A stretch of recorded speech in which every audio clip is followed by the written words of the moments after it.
Hello and welcome back to the Electronic Intifada's live stream for Thursday, May 29th. Thank you for tuning in. I'm Nora Barrows-Friedman with my colleagues Ali Abunimah, Jon Elmer, Asa Winstanley, and Tamara Nassar. It's day 601 of Israel's genocide in Gaza. Coming up, we'll talk to our contributor Donya Abu Sitta in Gaza as Israel deliberately starves the population there. And veteran investigative journalist Jeremy Scahill of Dropsite News will join us to discuss the latest on possible ceasefire talks. Later on in the program, John will bring us the latest resistance news from Gaza, where unexploded U.S.-supplied Israeli bombs continue to be used against the invaders. But first, let's take a look at the news. Here's a brief summary of some of the latest developments this week in Palestine. Israeli attacks across Gaza targeted homes, shelters, medical clinics, and community kitchens and bakeries this week, as the recorded death toll since October 2023 surpassed 54,000, with thousands more missing and buried underneath the rubble.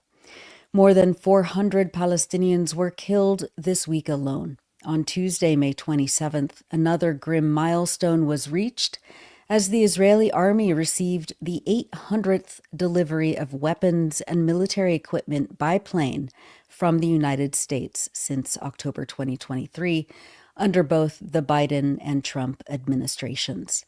The Israeli government boasted that 800 U.S. cargo planes, along with 140 cargo ships, have delivered more than 90,000 tons of arms and ammunition, military gear, and other equipment to the Israelis over the course of this genocide. U.S.-made weapons were reportedly used in an attack on a school-turned-shelter for displaced families just days ago. In the early hours of Monday morning, May 26th, Israel bombed the Fahmy al-Jarjawi school in Gaza City, engulfing it in flames.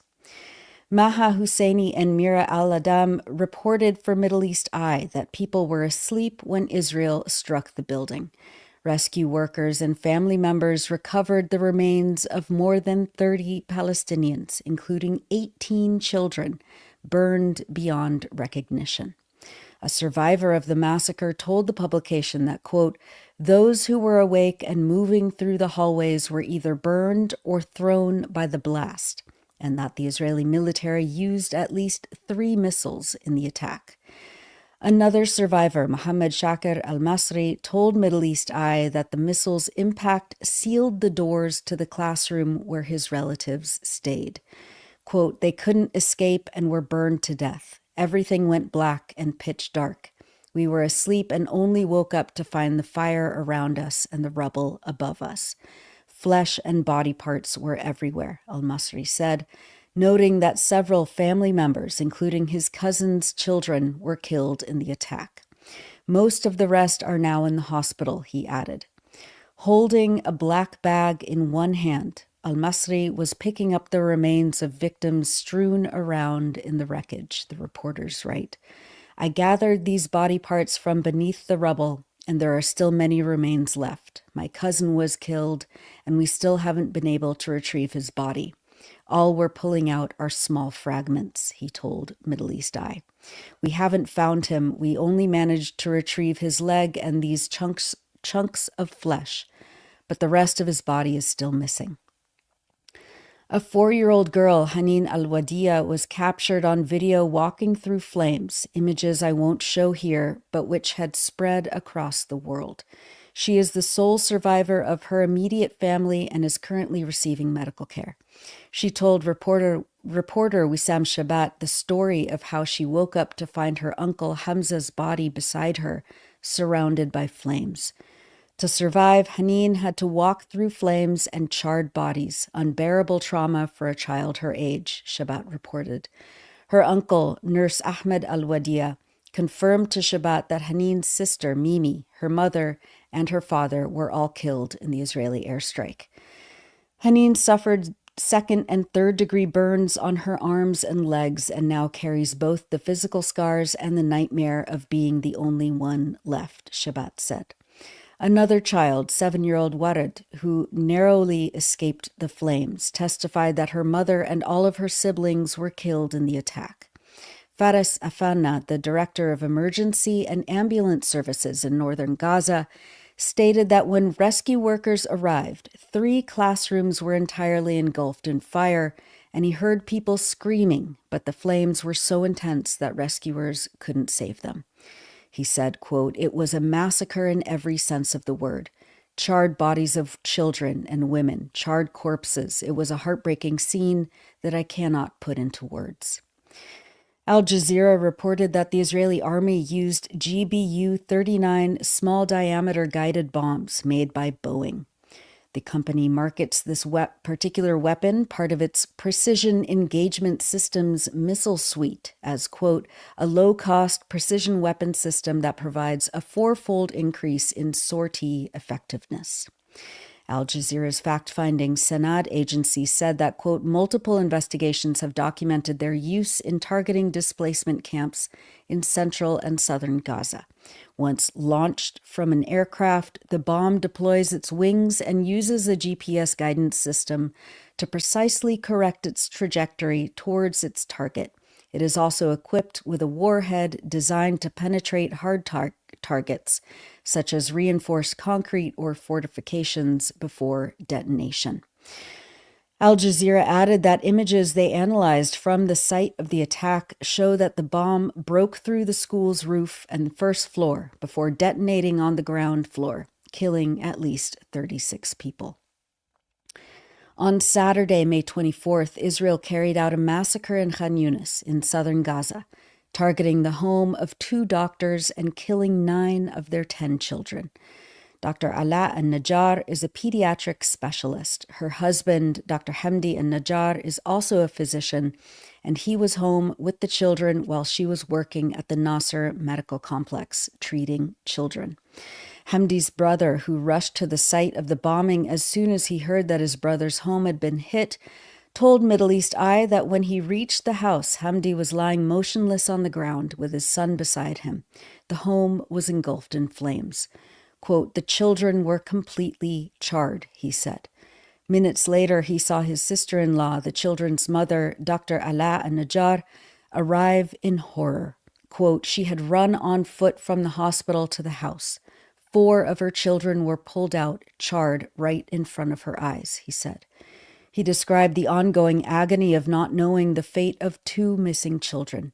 7 children were pulled from under the rubble, and 2, Yahya, 13, and Sidra, just 6 months old, are still missing. We cannot find them. He said civil defense teams resumed the search the next morning but found nothing. Quote, "Their mother cannot even identify the bodies. The children are so badly burned she cannot tell who is who." Dr. Hamdi and 1 child, 11-year-old Adam, survived. Donya Abu Sitta, writing for Dropsite News, reports that, quote, "the family of 12 has now become a family of 3, 2 of whom are in the ICU. The bombing does not stop. Families are being wiped out. The tragedies are unimaginable. The killing is relentless." We'll have more from Donya in a few minutes. The Gaza government media office stated after the attack on the al-Najjar home that, quote, "the massacre was carried out without any reason or justification other than that killing has become a hobby and a pleasure for Israeli soldiers in taking the lives of innocent children." Amidst the massacres, the Israeli army is continuing to shrink the areas in which Palestinians live in Gaza. Israel issued new forced displacement orders to residents of Khan Yunis after 90% of the city area had already been put under expulsion orders last week.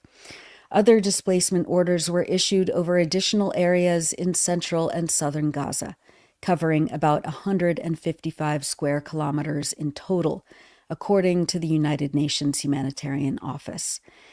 These areas under current forced expulsion orders represent more than 40% of the Gaza Strip, which overlaps with previous displacement orders, the UN said. In North Gaza, the UN's partners report that sites for internally displaced people are nearly empty. in the wake of Israeli displacement orders issued for areas in and near Beit Hanun and Beit Lahia. Doctors Without Borders stated this week that Israeli forces, quote, continue to systematically use last-minute displacement orders as a violent tool, turning the Gaza Strip, Palestine, into hell on earth for Palestinians. The group's logistics manager, Omar Ashtawy, said, quote, our colleagues are desperate. There are no tents left and no space for people to set up. I don't know what to answer when colleagues ask me where they can go with their children in the middle of the night. We are running out of options to stay alive. These displacement orders and established no-go military zones now cover more than 80% of Gaza, and not a single area of Gaza has been spared from attacks, Doctors Without Borders added. This week, after nearly 90 days of Israel's forced starvation policy under a blockade that began in early March, Israel and its U.S. partners opened 2 of 4 so-called aid distribution centers, claiming they began a private effort to distribute aid to 2 million Palestinians.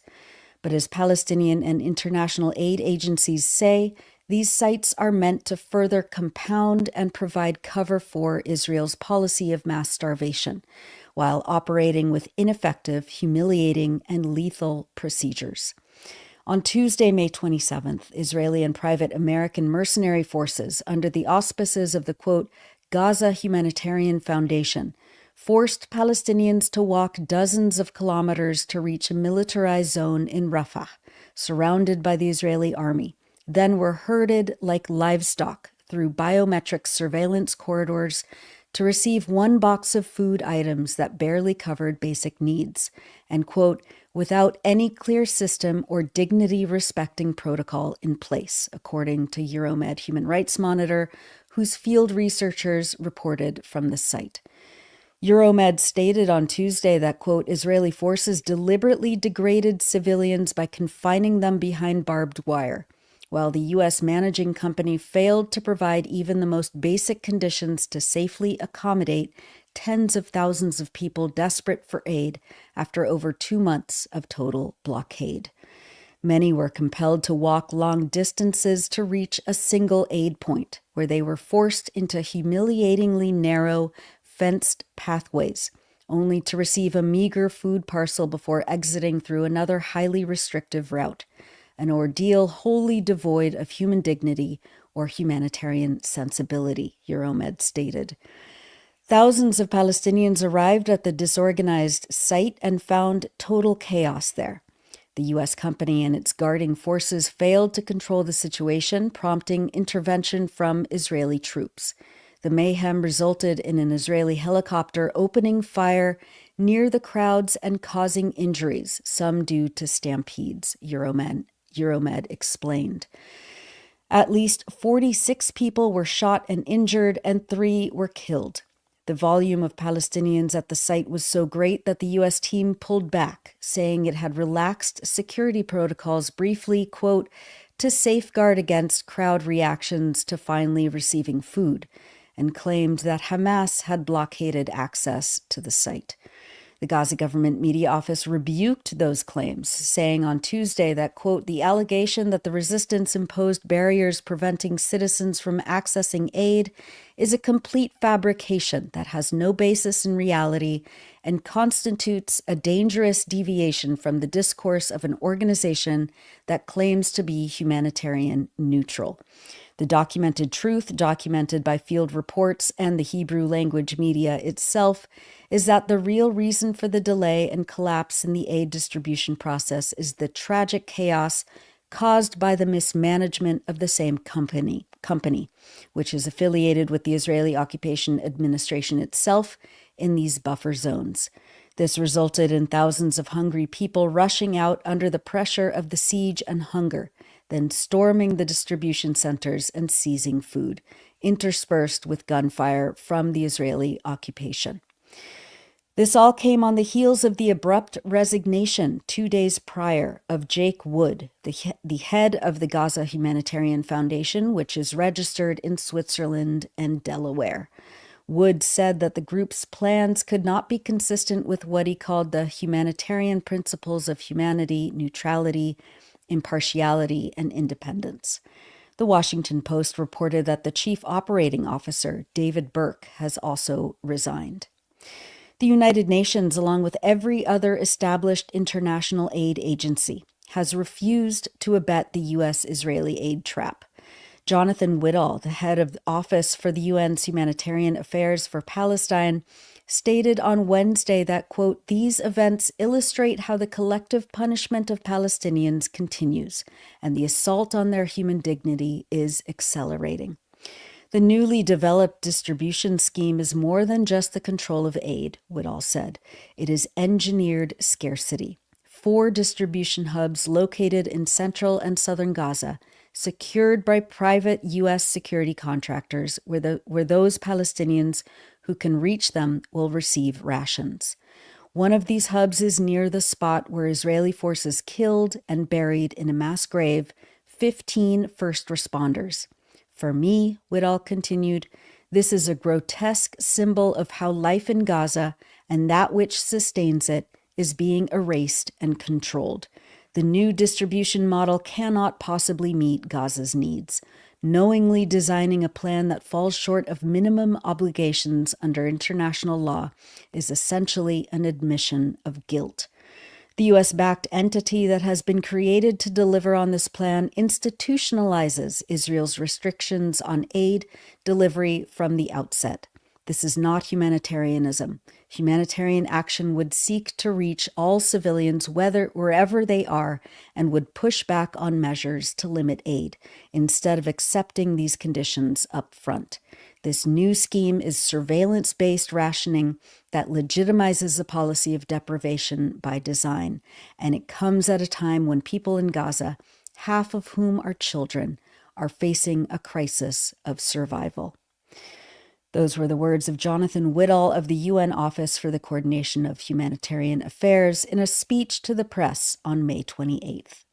The Gaza government media office stated after the chaos and killings at the Rafah distribution point that, quote, "What is happening is conclusive evidence of the occupation's failure to manage the humanitarian situation it deliberately caused through a systematic policy of siege, starvation, bombardment, and destruction.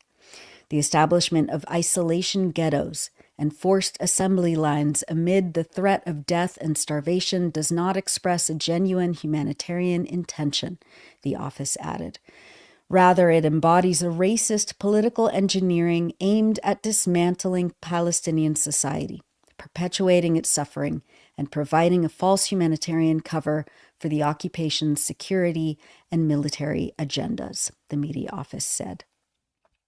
On Wednesday, May 28th, the U.S.-Israeli company opened another distribution site west of Rafah, and again, Israeli forces opened fire and 6 Palestinians were killed trying to acquire a meager amount of aid.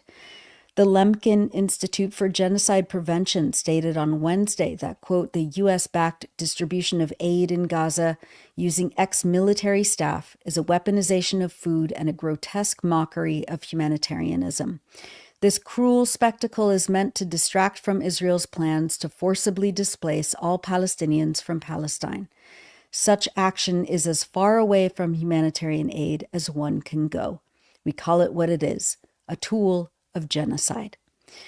We'll have much more discussion on the entrenching weaponization of food, water, medicine, and basic necessities right after this newscast. Meanwhile, Israel has this week been attacking community kitchens and assassinating humanitarian relief workers in what seems to be part of its plan to force Palestinians to depend solely on this private U.S.-Israeli mercenary company for any food at all.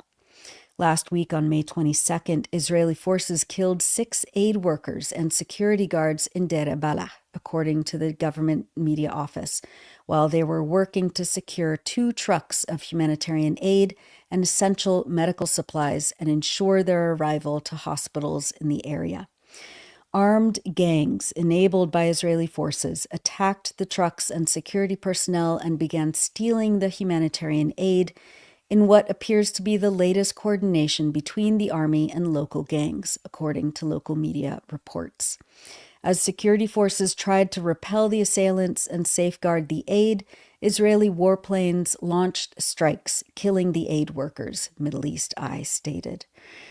The Gaza government media office stated that, quote, it has become clear that the occupation army is systematically working to enable the looting of humanitarian aid and medicine trucks and to ensure they do not reach their beneficiaries by targeting those who organize and ensure their safe passage.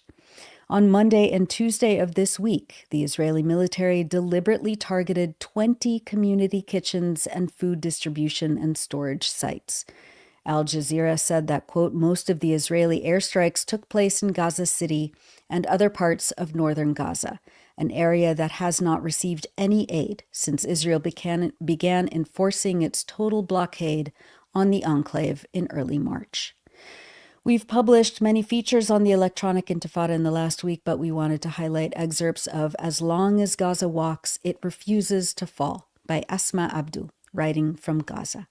Asma writes about walking through a changed geography of Gaza, brutalized and desecrated after 19 months of genocide. She writes, quote, among the destruction, I see some houses that are still standing, but only partly. The walls are cracked, roofs caved in, and windows shattered. Families who have nowhere else to go try to make their broken homes livable again. They hang fabric and old clothes over gaping holes in the walls, desperate for some privacy, for some sense of shelter. These makeshift coverings flap in the wind, a fragile barrier against the outside world. Before, these homes were places of warmth, filled with the smells of home-cooked meals, the sound of children's play, and the comfort of family gatherings. Now they are cold and broken, their residents living in fear of another strike that will bring the walls crumbling down completely. The streets remain filled with destruction, the markets with empty shelves, and the hospitals with patients who cannot be treated. Those who fled south seeking safety return to find nothing but the same tents, the same hunger, the same desperation. Even when aid trucks are allowed in, prices are impossibly high. How can people who have not worked for over a year afford food that now costs double? There is no rebuilding, no healing, no return to normalcy. The ceasefire was never meant to bring peace. It was merely a brief inhale before the next strike. Now, as the genocide is resumed in full force, once again, people wander the streets aimlessly. But this time they do not fear death. They fear life, a life that is no longer a life, but a relentless descent into hell. Yet they walk. There are no cars, no buses, no fuel, only the will to keep moving. Women in their traditional prayer clothes walk with faces marked by grief, but they still smile. Children carrying jugs of water on frail shoulders, their feet covered in dust, yet they press forward. I see men who have lost everything, families, homes, livelihoods, continue to put one foot in front of the other. Before the genocide, walking was an act of healing. Now it is a confrontation with pain. But as long as Gaza walks, it refuses to fall. Even through the ruins, Gaza walks on, and as long as we walk, we are still here. Those are excerpts from As Long as Gaza Walks, It Refuses to Fall by Asma Abdu, writing from Gaza on electronicintifada.net. Asma is a project coordinator with the Samir Project, a humanitarian relief organization. And finally, as we always do, we wanted to highlight people expressing joy, determination, and resilience across Palestine. A group of Palestinian bakers in Gaza sang while they baked bread after a trickle of flour entered Gaza last week. The lyrics of the song, titled Where Have Our Days Gone, are as follows. I cry for loved ones, the tears run down my cheeks. I swear, my friends, I'll never forget your days. Where have our days gone? Oh, where? Where did we spend them? They vanished in the blink of an eye. How sweet their memories. I sang from deep yearning, aching for the days of youth.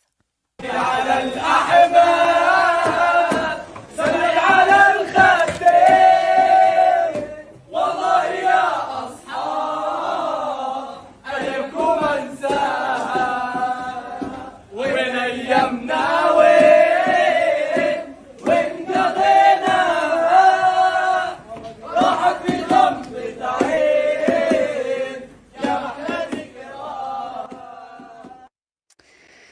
And that's it for the news roundup. As always, go to electronicintifada.net for much more, especially to read our new features by our brave writers in Gaza. You're watching the Electronic Intifada live stream. I'm Nora Barrows-Friedman with my colleague Ali Abunimah. Hi, Ali. Hi, Nora. How are you? I'm hanging in there, as we all are. It was so good to see you and Abu Bakr on the live stream last week, and I know it's just kind of there's so much brutality that that everyone is experiencing, and it's also really important to hold on to these moments of joy. And I know that you did just that in Ireland, and yeah, just It really feels like a dream, and yeah. I'm so grateful that I was able to go to Ireland and meet Abu Bakr and Imam al-Hajj Ali and some of the other students, Yeah. and so many of our Irish comrades who are doing extraordinary work, and we're going to be talking about that later too. But it was wonderful, and I think Abu Bakr may even be watching tonight. So shout out to you, Abu Bakr. I miss you. I really miss you. We all do. Well, thank you. We have a packed show, so let's go straight to Gaza. Just a reminder that you're watching and listening to the Electronic Intifada live stream. I'm Nora Barrows-Friedman here with my colleague Ali Abunimah.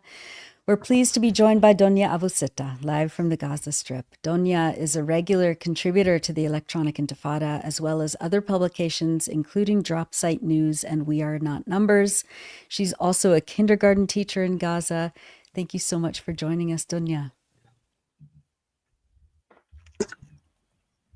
Hello. Hi, Donya. Hi, yes. How are you? So good to see you. And we wanted to start off by just congratulating you. You graduated from a program amidst all of this. So congratulations. We're going to ask you more about the degrees that you're pursuing and the education that you're continuing to do underneath these just unbearable circumstances. But yeah. Congratulations. Congratulations, Donya. I understand you graduated from 𝐓𝐿𝐴 University in English language, and to graduate and to continue your studies during this this genocide is an extraordinary achievement. And despite all this, at the beginning, I think this joy is incomplete because this events around me, this genocide.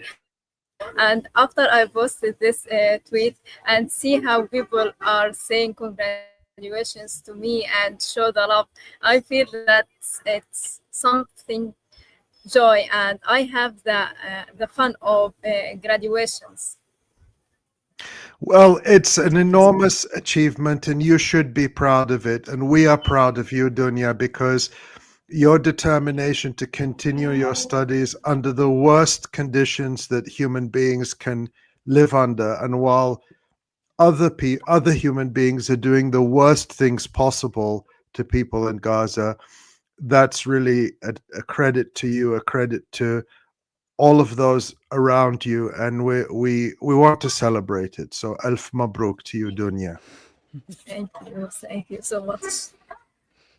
Actually, at the beginning, thank you, Nora. I wanted to say also congratulations to Isha, as he has a great victory. And from this point, I want to start my talking today. What does free journalism mean to the world, and what is the right of speaking mean to the people around the world, and does everyone in the world has this right and in each situation and speak freely in each case and each situations? Surely not Asa just who was arrested, but also you, Dr. Ali, was arrested before. And what's your crime? Just you are speak loud about what happening around you. And I think journalism isn't a crime. And hundreds of journalists in Gaza here are killing. And the real crime is that killing of these people. and Israel is called each and every Palestinian, but more focusing on journalists, because they are let the people around the world learn more about what's happening here with each report, with each photo, and every video, every speech. They allow to the people around the world know about Gaza more and more. And because of this great job, the people around the world start knowing more about the starvation. So these people are taking protests and actions to stop this starvations, and they are succeeded because they forced Israel to enter ads to Gaza.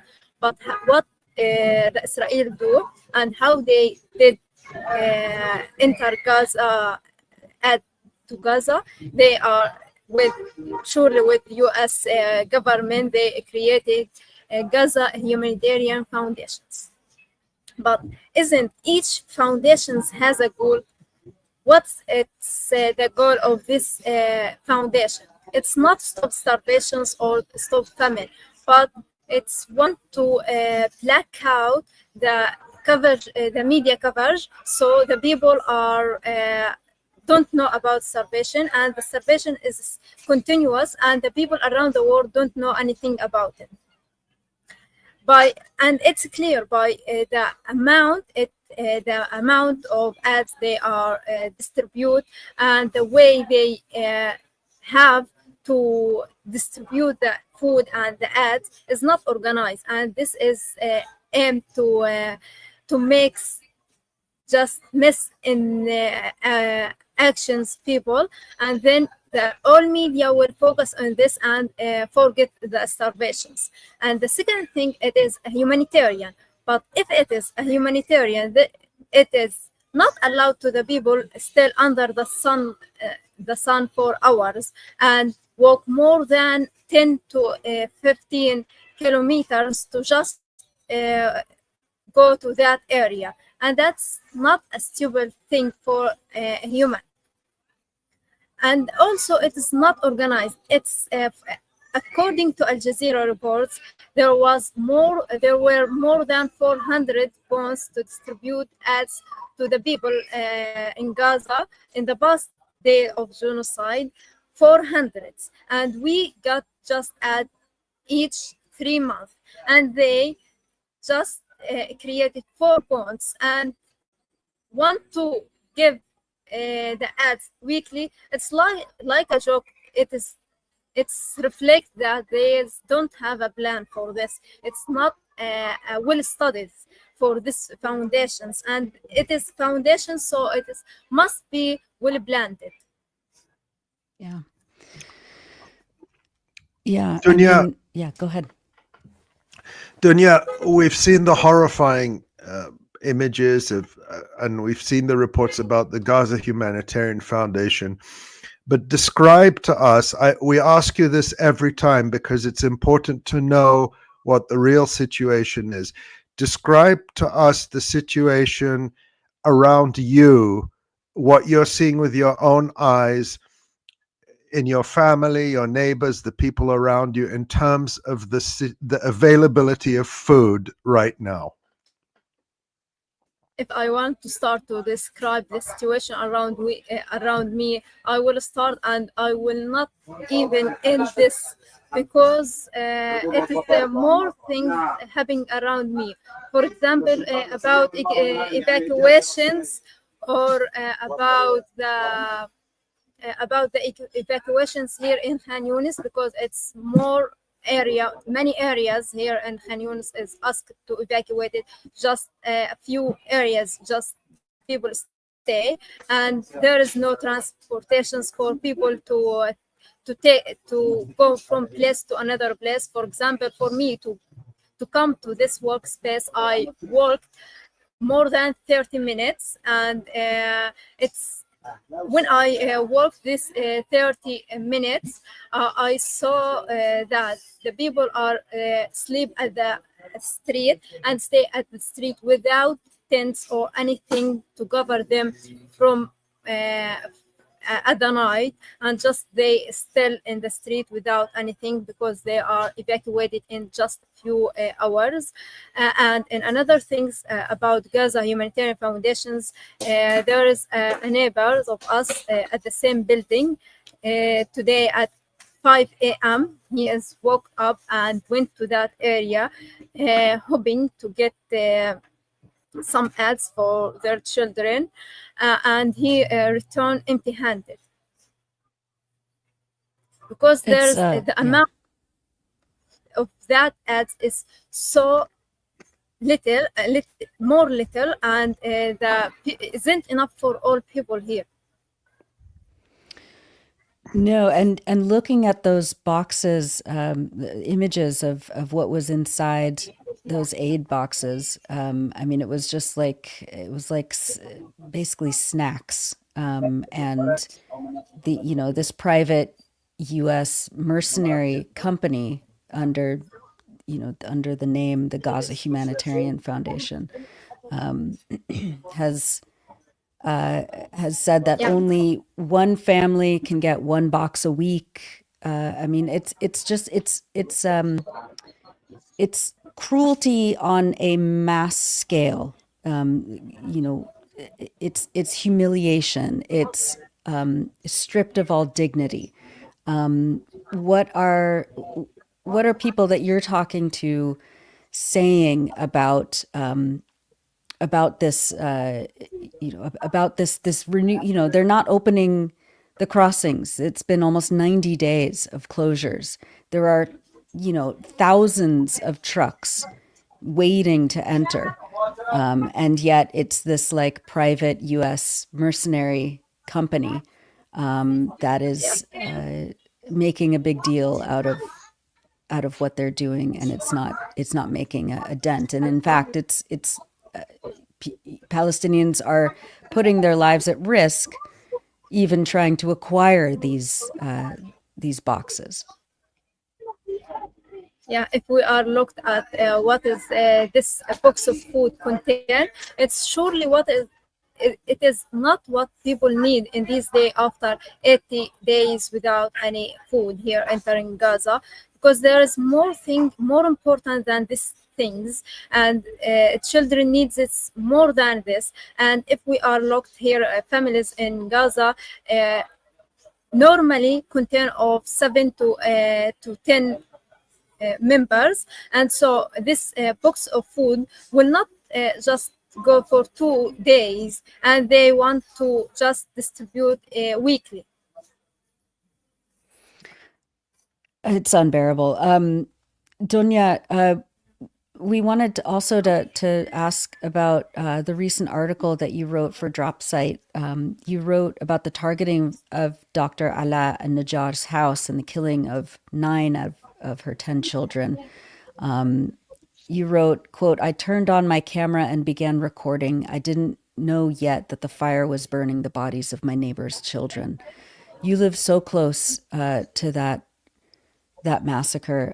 Can you tell us what happened, what you saw that day? This was just a few days ago.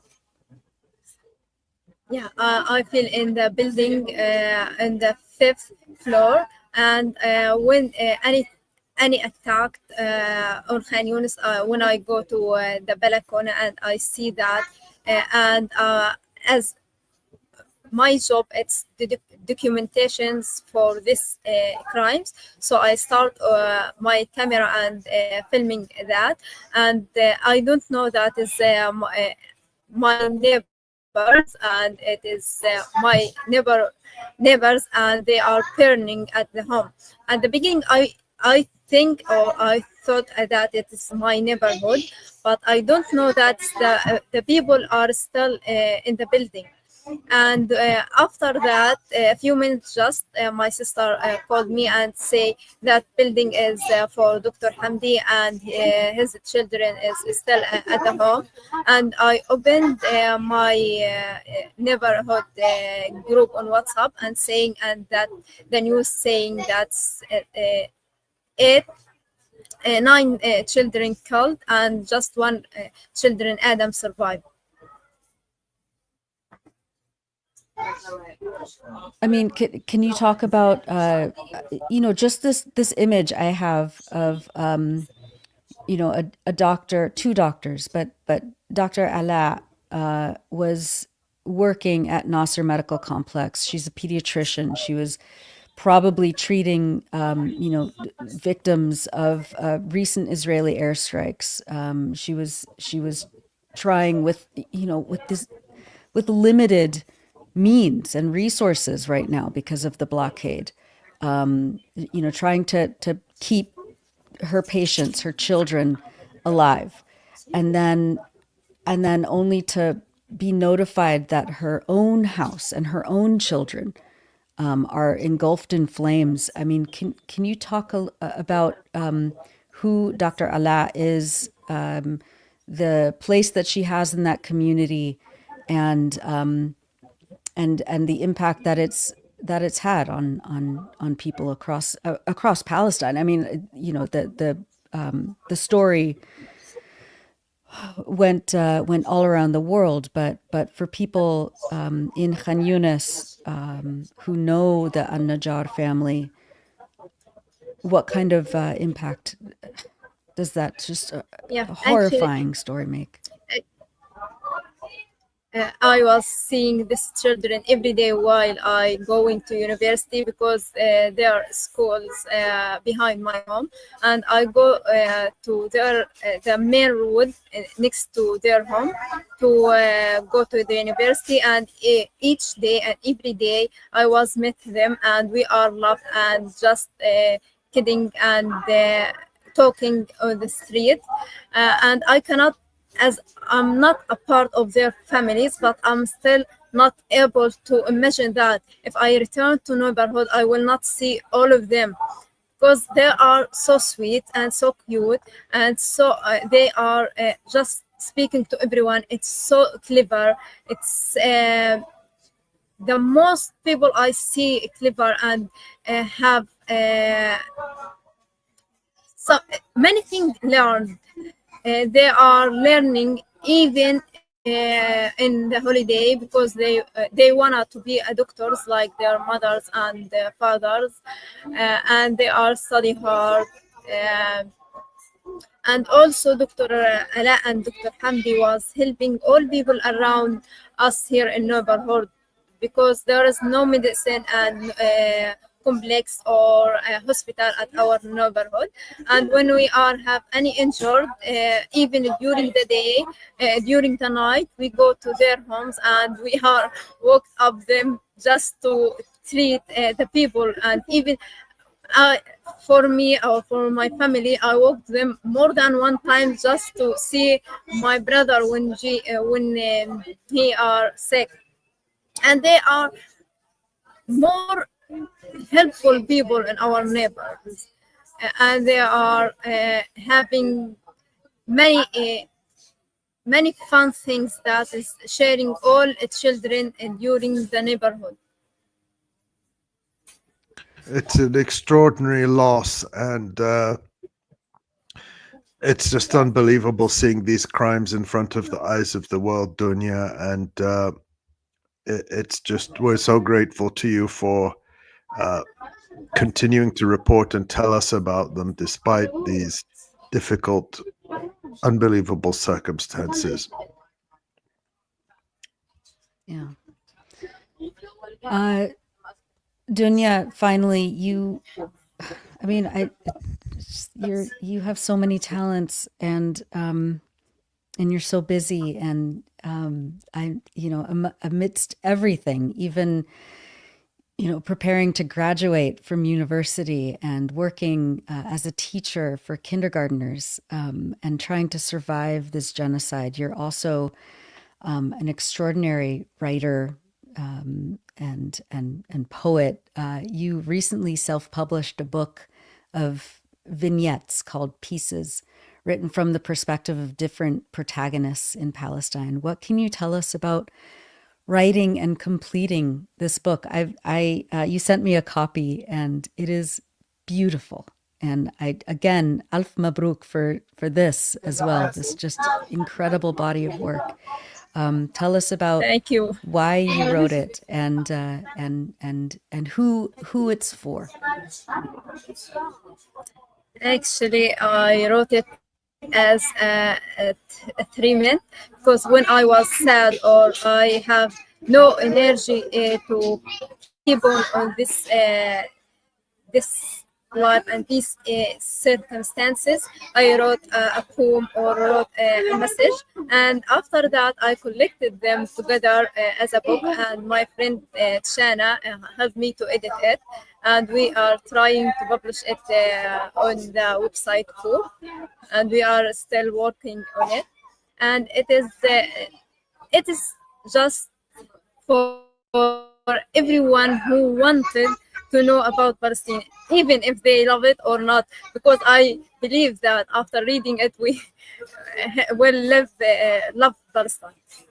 And people are asking how they can get a copy of it. We can add that after this live stream. We can give people the link, but I know that people all over the world will want to read it and support you and support your work. And it's my honor reading this book. It's always our honor to have you. And again, congratulations on finishing your studies and for writing this incredible book and for staying so strong. And we're just always happy to see you.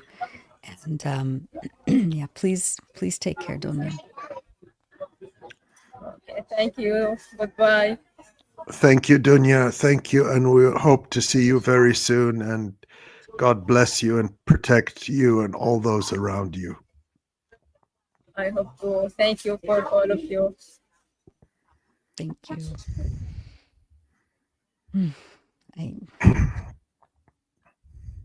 It's always very emotional to speak with Donya. I always think about what Donya said a few weeks ago, and when we spoke with Ruwaida Amer, also from Gaza a few weeks ago, about how staying busy and active and doing work is part of survival. Yeah. And I think that's true for many of us outside Gaza too. But for people in Gaza, they don't have the opportunity to just turn it off, to take a break. We all have to do that. We all have to look after ourselves. But in Gaza, there's no escaping from the drones, from the bombing, from the starvation. So it's just extraordinary that Donya and all the other journalists and writers and teachers and doctors and medics in Gaza, the mothers who are still looking after their children, the fathers, everyone is continuing to do their best to look after their families, their children, and the people around them. And it's just amazing. Yes. Well, do you want to introduce our next guest? Yeah. And just, of course, a reminder that you're watching and listening to the Electronic Intifada live stream. I'm Ali Abu Sitta here with my colleague Nora Barrows-Friedman. On Wednesday, US President Donald Trump and his Middle East envoy Steve Witkoff expressed optimism for an agreement to bring about a ceasefire in Gaza. We're joined now to talk about the negotiations by veteran investigative journalist Jeremy Scahill. Jeremy has reported from war and conflict zones around the world, including Iraq, Afghanistan, Yemen, Somalia, and Yugoslavia.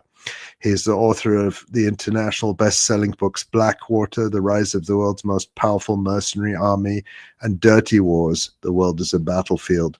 Most recently, he co-founded Dropsite News, where he's been closely following the developments around the effort to negotiate an end to Israel's genocide in Gaza. Welcome, Jeremy. Thank you, Ali and Nora. And I want to say before we get into the nitty gritty of all of this, that it's really a deep honor to be on this program. I've watched it consistently throughout this genocide, and I've for 20 plus years I've been a fan and a consumer of Electronic Intifada, and I want to also give credit to Electronic Intifada for publishing Palestinian journalists, no matter what is happening. You stand in a class of your own as a platform in the English language for Palestinian journalists to report on their lives, on their struggle, in their own voice. And so I just want to express deep, deep gratitude to everyone at Electronic Intifada for all of the tremendous work you've done, not just over the past 19 months, but over so many years. Thank you so much, Jeremy. Those words really mean a lot to me and to all my colleagues, I'm sure, especially coming from you. And we're really, really happy to have you with us today, because you've been doing some really incredible reporting that no one else has been doing around these negotiations. Before we get into that, let's start by listening to the comments of President Trump and Steve Witkoff about the ceasefire negotiations made during their press conference in the White House yesterday. Let's take a look at that. You've called for an end to the Gaza war. Given the growing humanitarian crisis and the decision of Prime Minister Netanyahu to extend the military operation, do you have any frustration with his handling of the situation of the war? No, we're dealing with the whole situation in Gaza. We're getting food to the people of Gaza. It's been a very nasty situation, very nasty fight. October 7th was a very nasty day, the worst that I think I've ever seen. It was a horrible day, and people aren't going to forget that either. So we'll see how that all works out. And Steve, would you want to say a couple of words about Gaza, because you just have some information? Steve Witkoff, do you want to come up for a second? You might give them a little bit of information as to what's happening with Gaza and also Israel. We're having some very good talks with Iran. We'll find out whether that means anything, but we're having good talks. Congratulations. Well, hi everybody. I think that we are on the precipice of sending out a new term sheet that hopefully will be delivered later on today. The President is going to review it.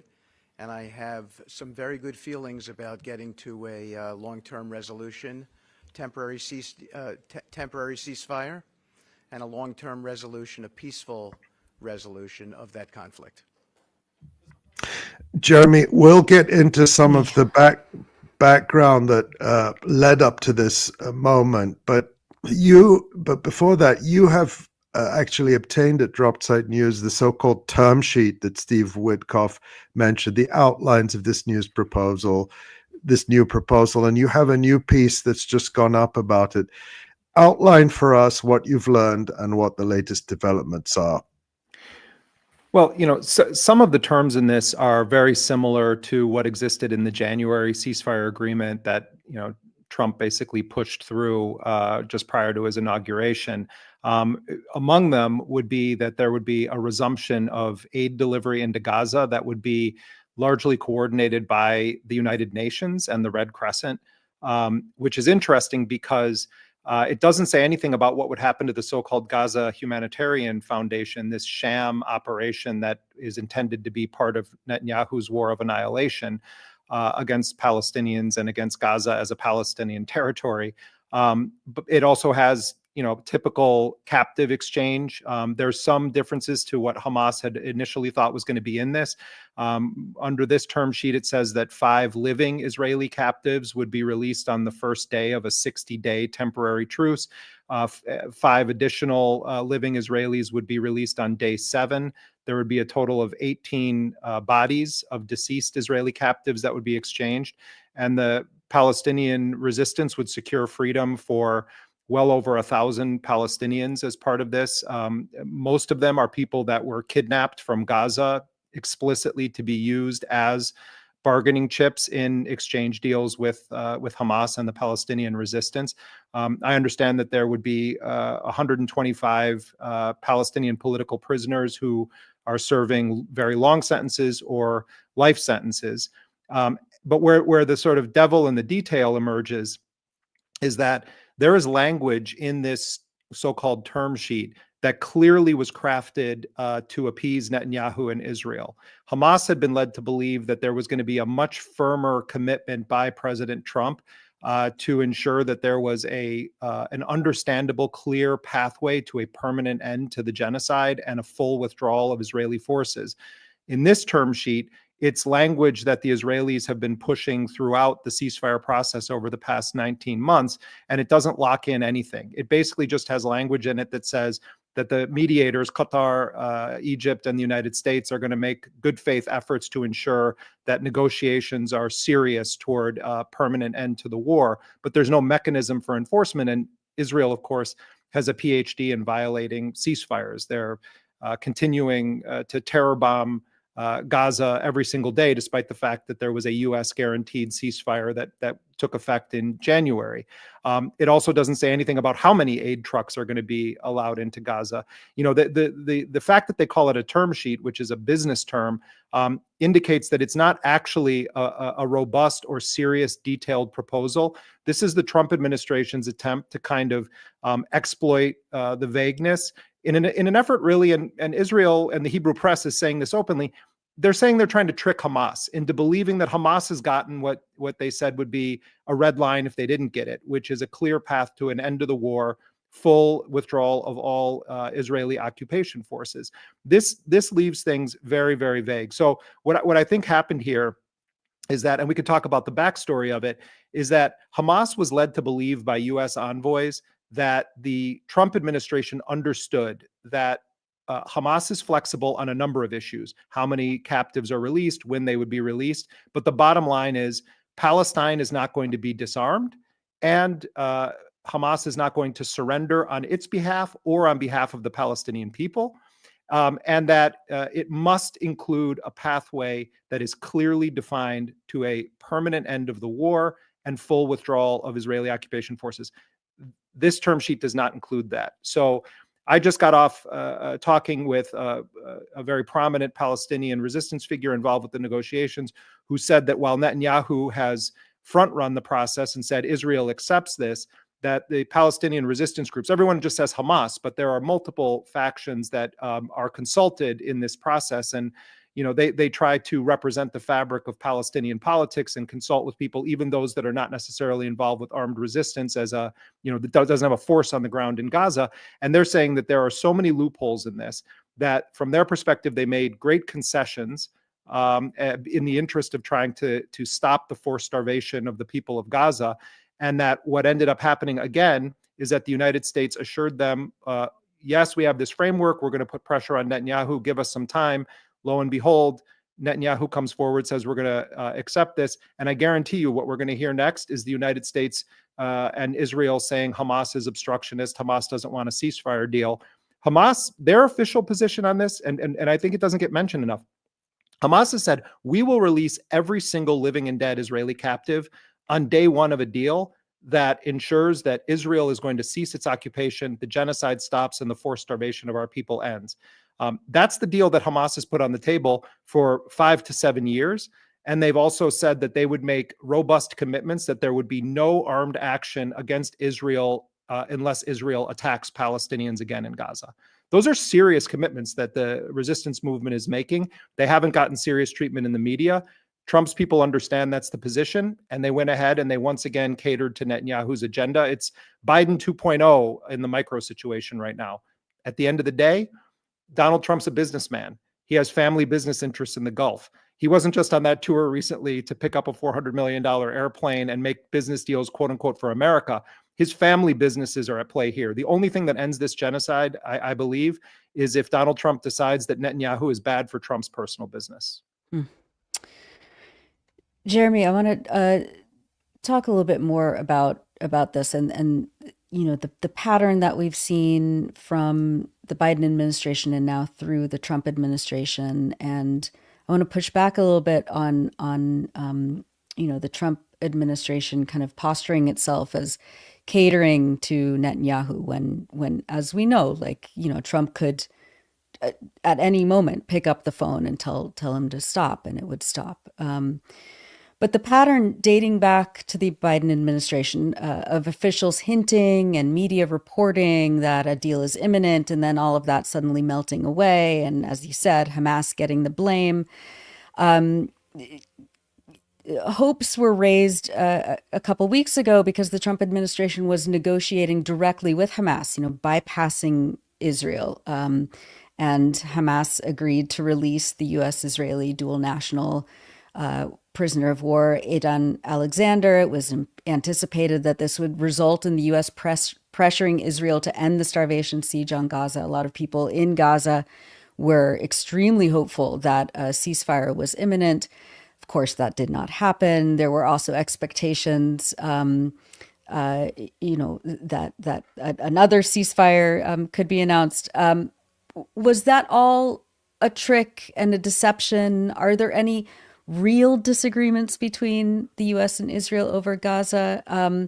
And also, like, a part of this that we don't, sorry, this is like 10 questions in one, but a part of this that we don't talk about is also an enforcement mechanism. Every single time over the last 80 years of Israel's existence in Palestine, there are no treaties or truces that Israel hasn't completely trampled.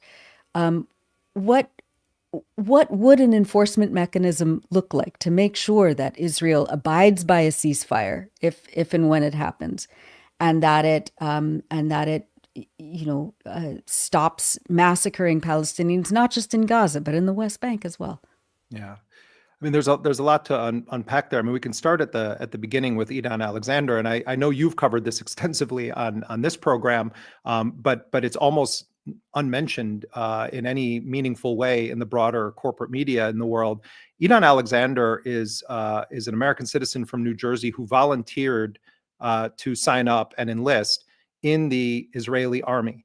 And when he was taken by Palestinian fighters on October 7th, 2023, he was taken in a military uniform from a military base that has been one of the major enforcement mechanisms for the attacks and the slow genocide against the Palestinians of Gaza.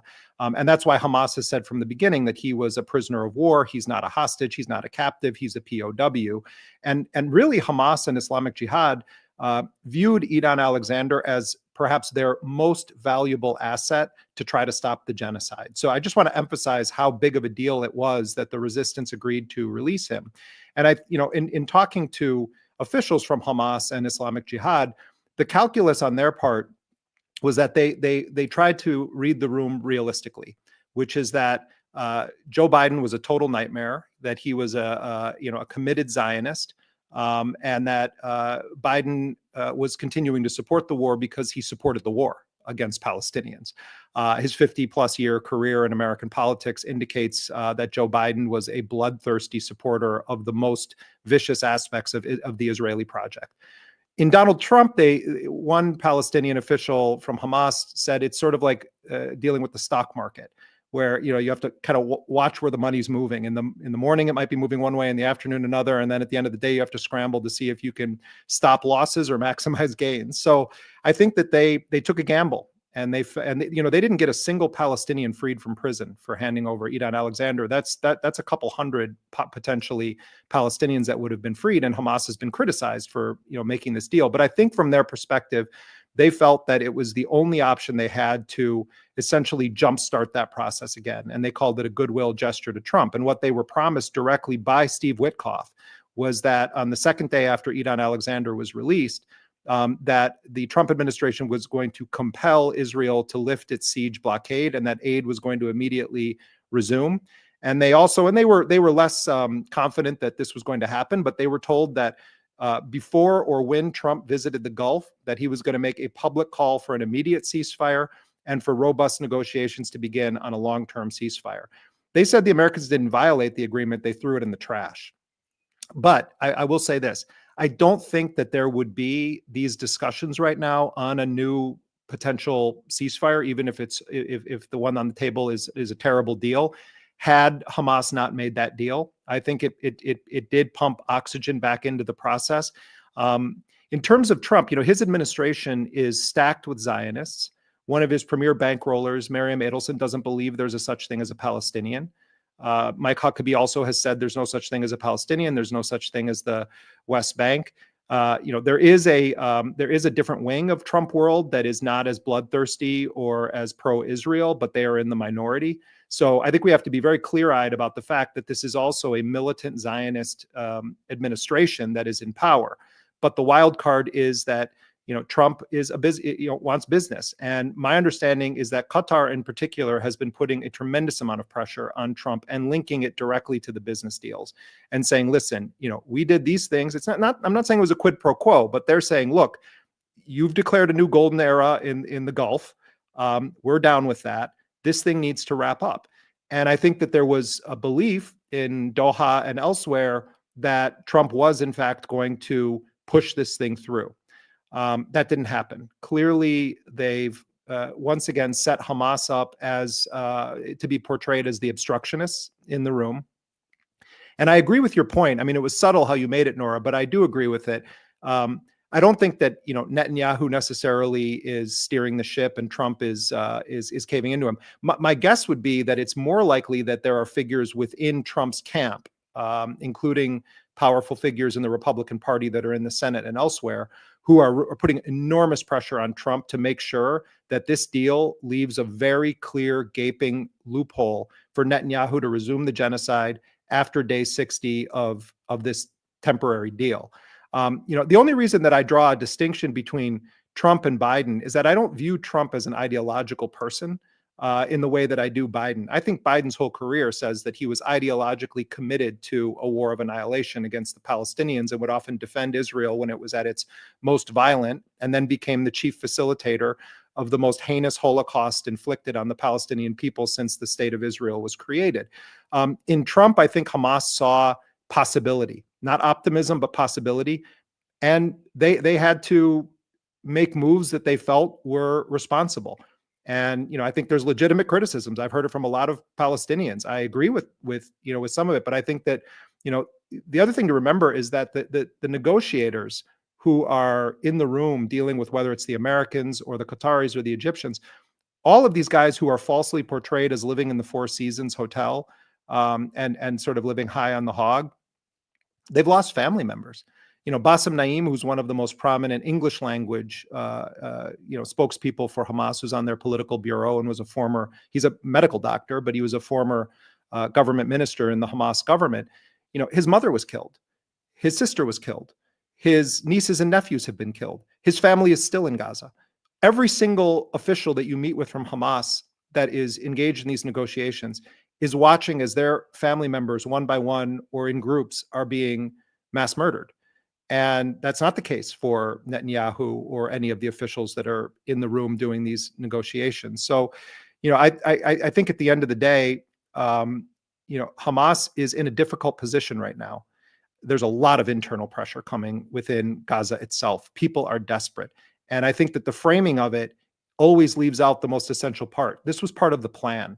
Part of the plan was to dehumanize Palestinians to such an extreme, to cause them to exist in famine-like conditions where human nature, especially if you have small children, necessitates that you do anything you can to save your children's lives. So when I see images of Palestinians grabbing food off of trucks or descending on warehouses on rumors that there's flour, the first thing that comes to my mind is this is what Israel wanted. This is by design.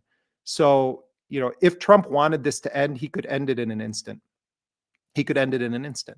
And, I don't know that it's that he's just committed to the war of annihilation as an ideological individual, or it's that he sort of says, well, this is a good enough deal. But I'll tell you this much. I don't think that the resistance is going to capitulate to these terms.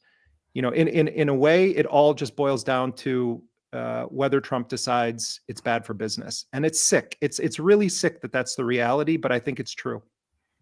Yeah. You've kind of answered my next question, which was really going to be about the so-called Gaza Humanitarian Foundation. And Nora talked about that in the newscast. They opened the first of these so-called hubs, only 4 hubs to feed 2 million people, allegedly. And utter chaos broke out as Palestinians overran the location. They were subjected to horrible, degrading conditions. And UN officials have said that 50 people were shot by the Israeli soldiers or the US mercenaries, and several are reported to have died from their injuries. I mean, what is the purpose of all that? Is it just propaganda? Is it part of the plan? Is it, people have said that it's part of the plan to force Palestinians south and then force them out of Gaza. What, if anything, do you know? Of course, you wrote the book about Blackwater, the mercenary army in Iraq. What do you know, if anything, about the U.S. mercenaries who are involved in this? Just any further light you can shed on that aspect. Yeah, I mean, also a friend of mine, Heba Jamal, her 4 members of her husband's family, they're from Khan Yunis, were murdered by Israel yesterday after they had received aid packages. Four members of her family were, she's a Palestinian American journalist, and her husband's family is from Khan Yunis. Her family is also from Gaza.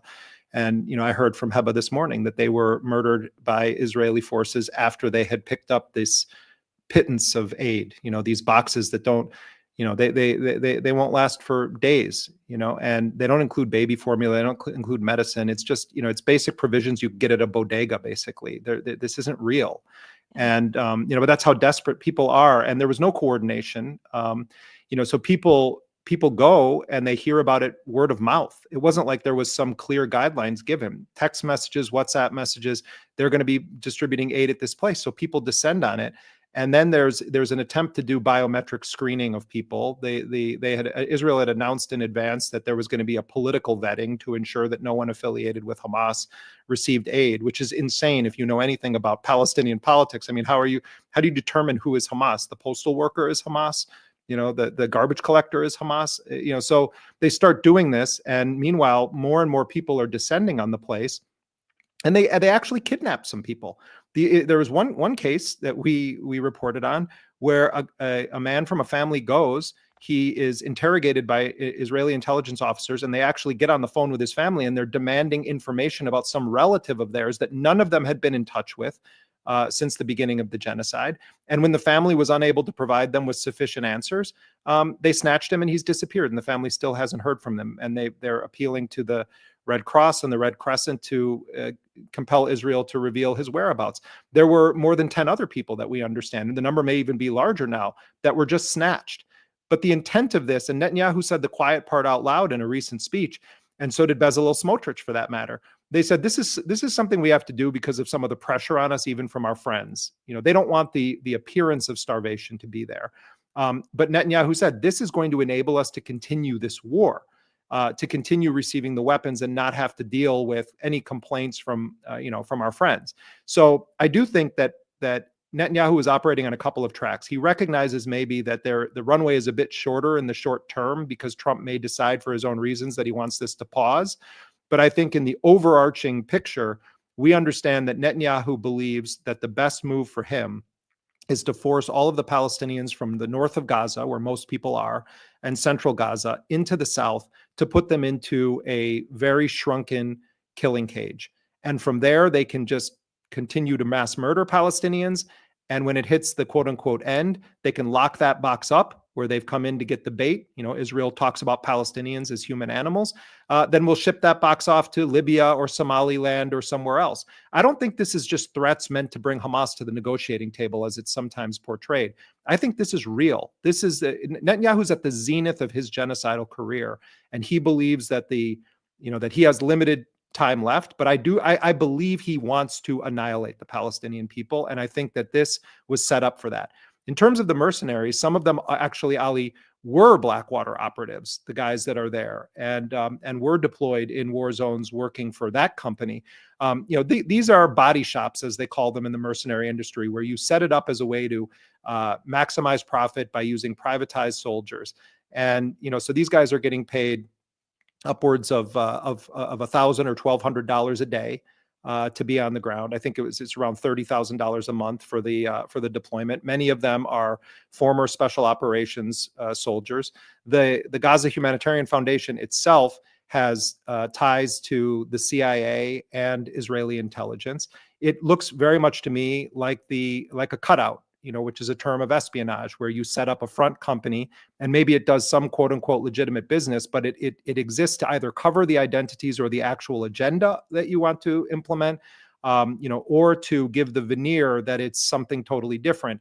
And I think that there's a little bit of both of those in here with this. And the name is so cynical, Gaza Humanitarian Foundation. There's nothing humanitarian about it. It's part of the war of annihilation. So they set this thing up. And, I don't know how long they intended it to go for.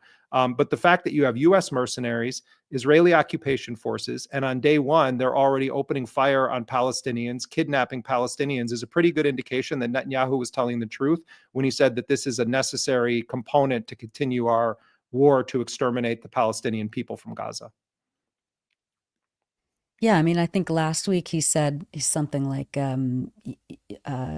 we just have to, like, he said it clearly. We have said to, it openly, yeah. Yeah, we have to make it look like we're doing what we need to be doing. It's just, and again, it goes back to this question of,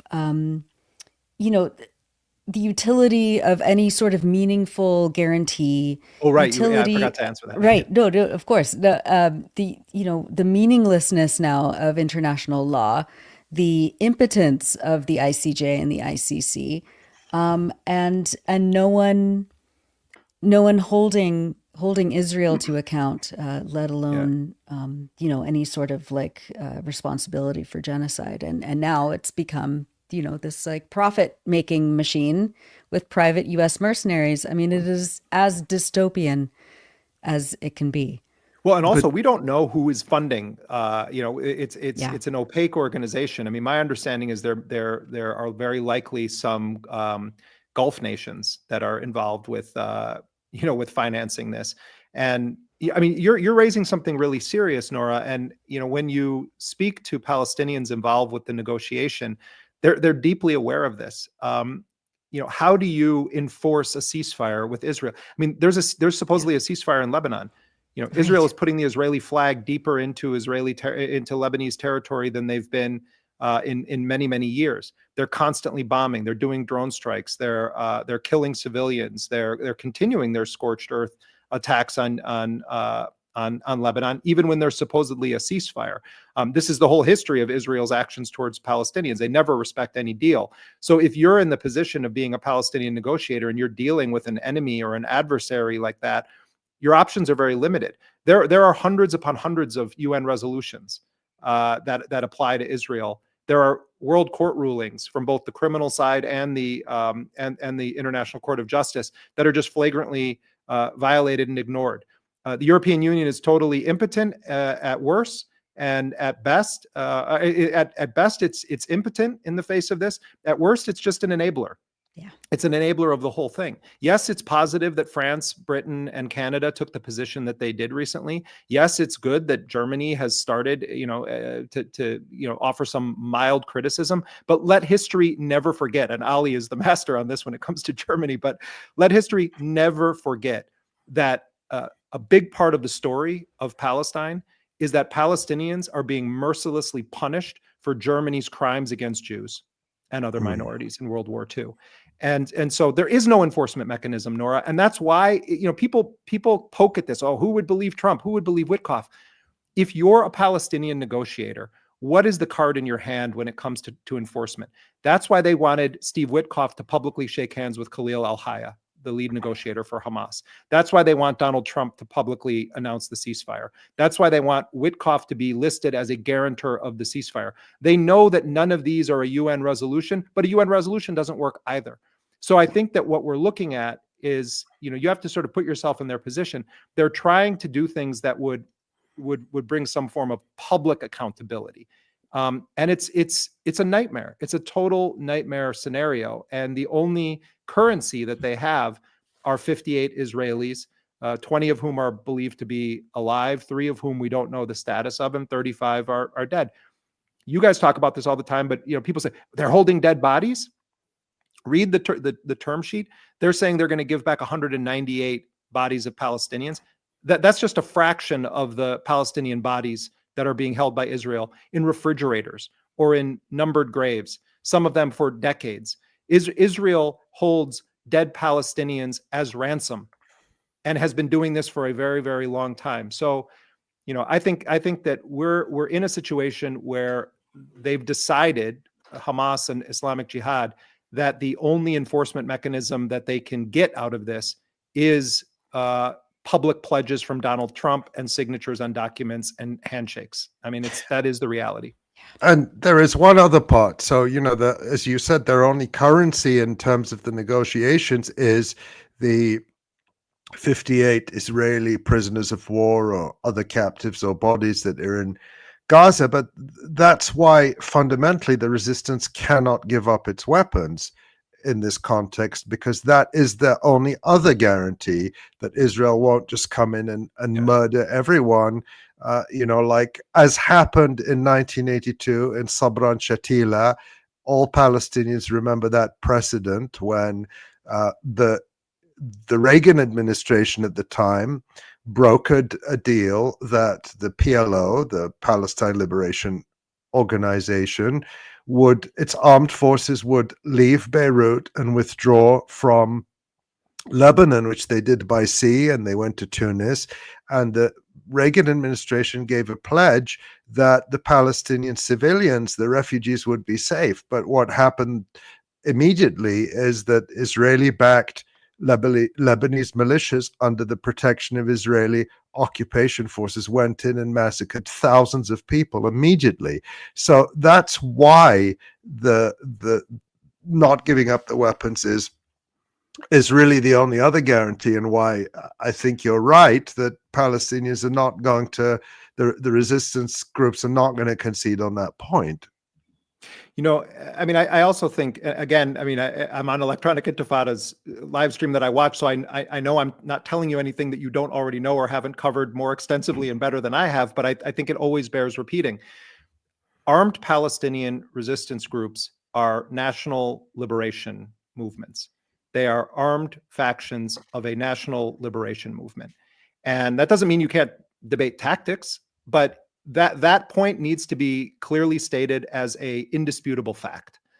And there has been a 70-year-long campaign that has been very effective to put Palestinians in a category of their own, that when Palestinians use force to try to defend themselves or assert their rights, that they are designated as terrorists. That's why U.S. terror laws are rooted in going after people that support Palestine and Palestinians themselves.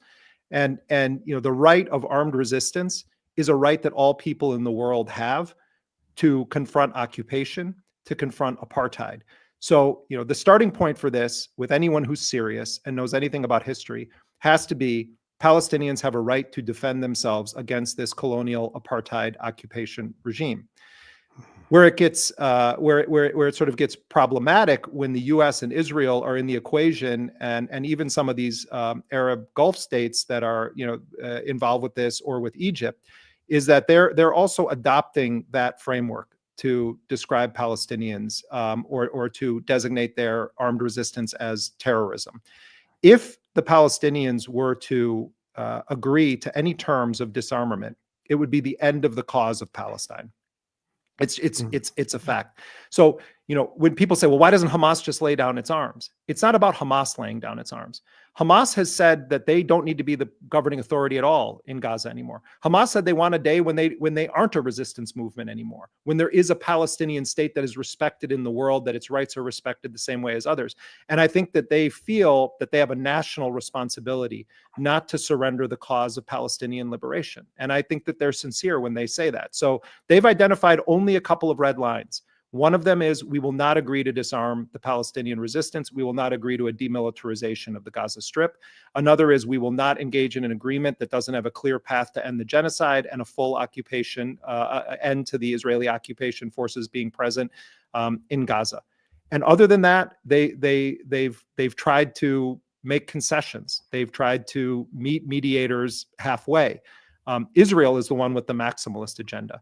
Israel is the one that says, we're going to implement Trump's plan and get rid of all Palestinians from Gaza. So, history is so upside down. I mean, on this stream, it's not, but in much of the discourse, the history is completely upside down as to who the aggressor is, who the terror state is, who's the obstructionist, who's the maximalist agenda. It's entirely Israel. Jeremy, just as a sort of a final, I want to get your perspective to pan out a bit to the regional situation. Trump alluded to the U.S. negotiations with Iran going well, and in that same White House press conference, he also claimed that he warned Netanyahu not to proceed with any unilateral Israeli attack on Iran. And earlier this month, Trump agreed to a mutual ceasefire with Yemen's Ansar Allah movement. And very notably, that agreement did not require Yemen to end its military operations against Israel aimed at halting the genocide in Gaza. And of course, Yemen's operations in defense of Gaza are ongoing. And just a short time ago, Abdul Malik al-Houthi, the leader of Ansar Allah, announced that there will even be an escalation. Give us your perspective on the broader regional picture and how the U.S. is approaching it. They seem to be in lockstep on the genocide. Yeah. Are they really at odds on these other issues? I think to a degree, yes, they are at odds. I mean, I thought that was somewhat extraordinary what Trump said, and I'm sure he probably did say that to Netanyahu regarding Iran. They basically told him to shut his mouth because Trump wants to make a deal. I mean, of course, it must be stated that the deal that Trump wants to make, Trump blew up because Obama had made a very similar deal. But like setting that aside, yes, I think Trump is, I think they sincerely do want to make a deal with Iran. I think Trump also sees tremendous business opportunity in Iran. I think that's a huge part of what's driving this. In the first Trump term, he assembled this, the real, foreign interference had to do with Israel and the Saudis and others getting into bed with Trump to possibly try to take Iran out and do regime change in Iran. This time around, I think Trump is taking a different approach. I'm not saying that I think that, the deal that Trump is trying to force through is a just one for Iran, but I do think that there is a sincere desire to make a deal. And we hear that also from people within the administration.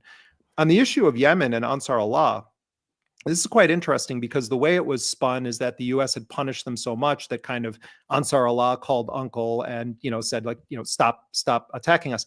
I think actually Ansar Allah defeated the United States in that in that series of battles, where the U.S. thought it was just going to bomb the poorest country in the Arab world, further into the Stone Ages. And Ansar Allah has learned a lot over years of war. They're manufacturing, and it reminds me of what Jon Elmer talks about also on this program when he's describing how weapons are made in Gaza. They have factories deeply embedded within vast mountain ranges. The U.S. tried to blow up these mountains. They were dropping the most massive bombs they could, and they were not able to stop the production of weapons. The blockade that that Ansar Allah imposed was the most effective response to Israel's genocide from any other actor in the region. It really has damaged Israel tremendously. The most powerful country in the world hasn't been able to stop it. So I think that I would say that Ansar Allah forced Trump into a ceasefire, to be honest. But how it happened is interesting. Senior Houthi officials, Ansar Allah officials, had consistently been saying, our war is not against the United States. If the U.S. stops bombing us, we'll stop targeting ships. And by the way, Ansar Allah didn't attack a single commercial vessel of the United States during Trump's presidency, which you wouldn't know that from the broader news coverage, but it didn't happen. They were engaged in battles against warships that were there attacking them, but they didn't attack any commercial U.S. ships. And the fact that Trump signs a deal that preserves Ansar Allah's position, that says, okay, we won't fire on American vessels, but we're going to continue to launch missiles at Ben Gurion Airport, that we're going to continue to target ships that are Israeli or heading for Israel. That was extraordinary. And I would say that it was quite a diplomatic achievement of Ansar Allah, to be quite honest. Biden would have never made a deal like that. So, sometimes people say, oh, Jeremy believes everything that Trump says. No, I'm trying to report on it with nuance. Orange Hitler, that doesn't work. That doesn't serve the public to just talk about it in a cartoonish way. Trump is a strange person. He's a transactional person. That's not fiction. That's real. And, and the things that I've heard from Palestinian negotiators, they often feel like they get a sort of better shake with Trump's people than they did with Biden's. And they're eyes wide open about the Zionism in this administration, the bloodthirst, the anti-Palestine politics, the pro-Israel politics. But, Trump is unorthodox. And I think we do a disservice not by treating it seriously. It's the most powerful person in the world right now. Jeremy, this is extraordinarily valuable insight, and your reporting is really second to none on this issue, and people can follow it on Dropsite News and on your X account at Jeremy Scahill. And of course, Dropsite News has social media accounts as well that people can find. We're really grateful for your time today. We'll continue to follow your reporting, and we hope to have you back soon to continue to talk about this with us. And I truly hope, we all hope that there will be a ceasefire and an end to this. Everybody wants that except really the fanatical genocidal Zionists. And, anything that gives us realistic, reality-based hope that will happen is worth taking a serious look at. So thank you for all your work, Jeremy. Thank you so much, Jeremy. I just want to say it's my deep honor to be welcomed here on this live stream, and to be welcomed by the whole team at Electronic Intifada. Deep gratitude to all of you, particularly your reporters and correspondents in Gaza, the occupied West Bank, occupied Jerusalem. Oh, thanks so much. Thank you, Jeremy. That means a lot. We're truly honored by those words too. Thank you again. Thanks. Oh yeah, that was great. Just exceptional analysis, especially on these ceasefire shenanigans and who's at the controls there. Yeah, and I sort of reached a point that I think many other people did, which is wake me up when there's a deal, because all of these ups and downs are hard to. Again, it's just sort of, it happens time and again. But I think there's real value in the kind of reporting Jeremy is doing, because if nothing else, for the historical record, it needs to be known what happened and who stood in the way of ending this horror. And if it's left to the New York Times and the Washington Post, it will be the Israeli narrative that Hamas stood in the way of a deal. And I'm reminded too of the what happened. This is before the time of some of our viewers, at least, but in the year 2000, when President Bill Clinton invited Yasser Arafat to come to Camp David to make sort of a last-ditch effort to negotiate a final agreement and bring about what would have been called a Palestinian state, but would have been really just a Palestinian reservation or Bantustan. And Arafat said to Clinton, I don't think that we'll be able to do that. The gaps are too wide, and I'm afraid if I come and it fails, as I think it will, that I will get the blame. And Bill Clinton pledged to Yasser Arafat, if it come and if it fails, I will not blame you. And Arafat went, and it failed, and Bill Clinton publicly blamed Yasser Arafat. And Hillary Clinton, during the last presidential campaign, when she ran on, she said this recently, continues that fake narrative that Yasser Arafat was to blame. So had there not been, our colleague Clayton Swisher wrote a really tremendous book, The Truth About Camp David, that documents all that. And I just think you said it, Nora, in one of your questions to Jeremy, how Israel breaks its promises every single time. Well, so does the United States. As I mentioned, as happened in 1982. Promises. Yes, with all, well, of course, every treaty with indigenous people in the United States made by the United States government was broken. As I said, the agreement in 1982 to protect the Palestinians in Beirut was broken. and the Camp David agreement not to blame the Palestinians was broken. So we need to document all of this for history. Indeed. Thank you so much for that, Ali. And yeah, it was great to have Jeremy, and I'm sure he'll come back. Let's bring Jon Elmer on. Hello, Jon. Hello, guys. Another great show. Yeah, so much. Tough act to Thanks, follow. And yet somehow you always pull it off. Somehow. It was great to see Jeremy. Did a great job. And Donya, just the courage and you guys said it all to her, but just incredible. I'm in awe of what she's been able to do. And to have them one after another is just a great show. So I'll hopefully be able to keep it going. You will. Well, take it away, Take Jon. it away, Jon. There's much to talk about. Yeah.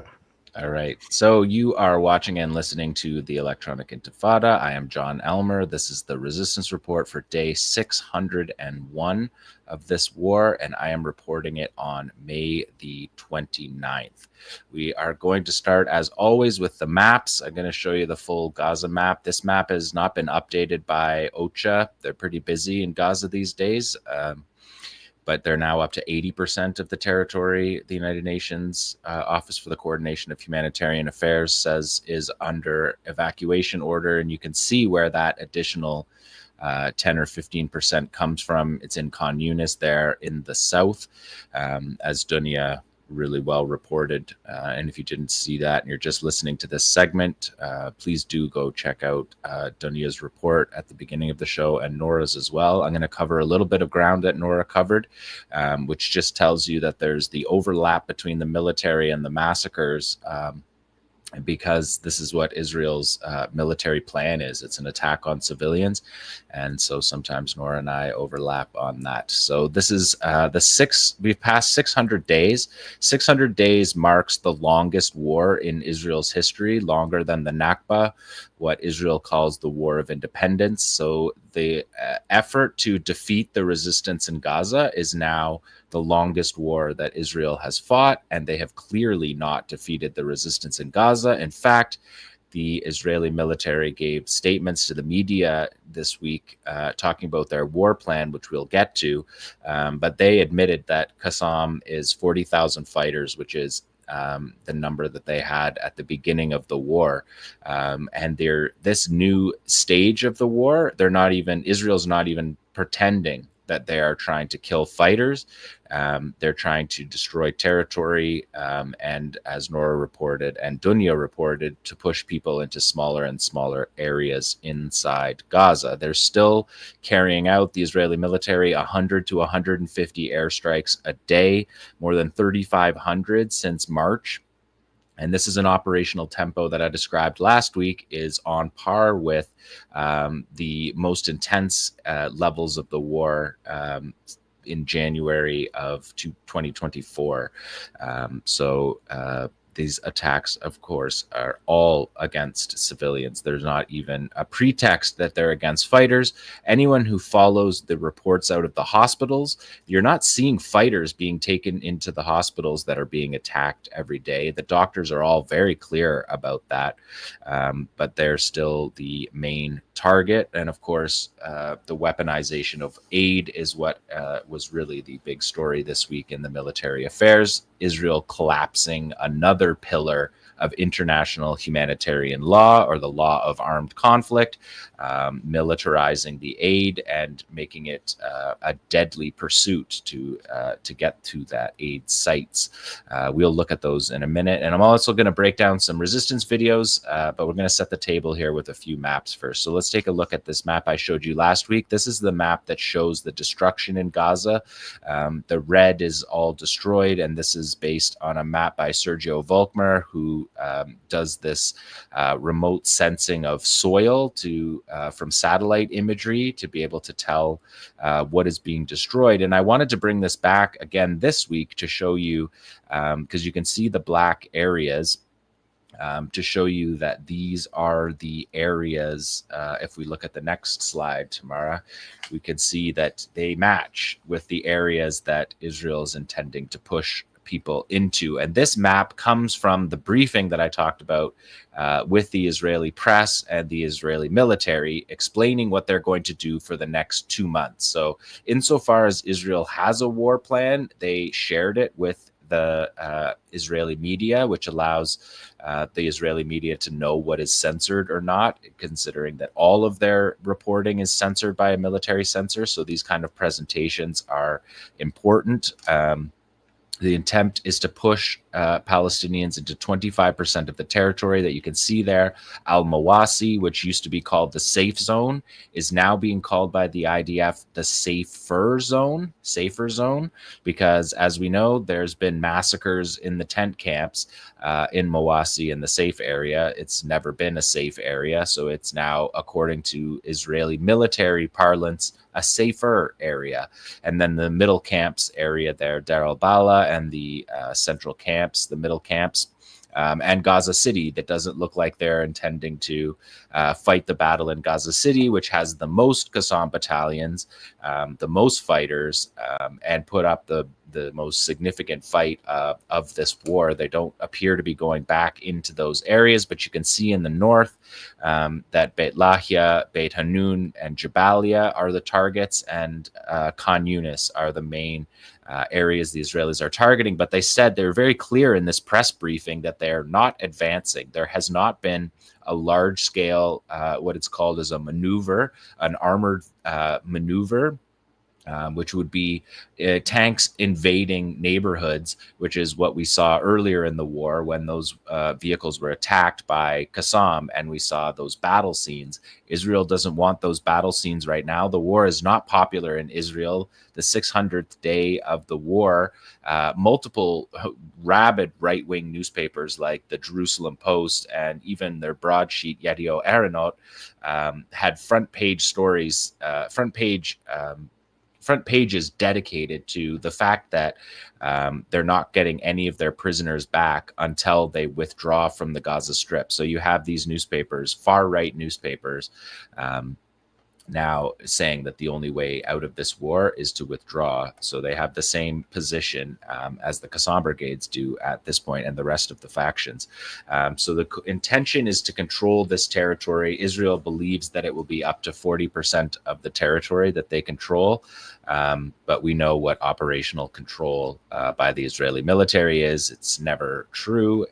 They never actually control that territory. So if we look at the next map, you can see what's really happening. This is the expulsion of people from Khan Yunis. And these numbers are just, they're stunning numbers. 200,000 people in the last 2 weeks on the move. That takes the number to over 650,000 displaced since March.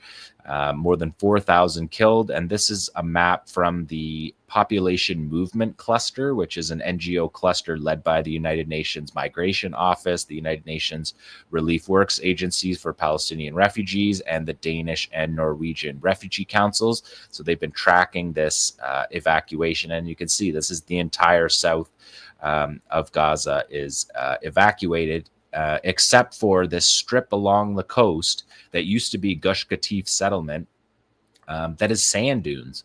It's people living in sand dunes. There's no infrastructure. There's no ability to put roads through there. There's no way that people can live in these areas long term. The fact that they've lived this long in Mawasi is a testament to Palestinian resilience and their ability to make do with what they have, because this is not an area where you can develop. You can't even get flat areas for tents because you're right along the sand dunes. And that's been part of the disaster of the Mawasi camp, is when the Israelis, with these cowardly attacks on people living in tents, it's very difficult to put out the fires because there isn't the ability to bring in fire trucks on roads. It's essentially just a campground where tents are side by side all the way along. So really devastating reality that's being invoked here in the south, along with these aid sites, which we can see in the next slide here. This just the total erasure of Rafah. That's what you're looking at there, that gray splotch is what used to be the bustling Palestinian city and Egyptian city on the other side of Rafah. And now it's just a wasteland with three. The one on the right-hand side of that image, that's above the Morag corridor.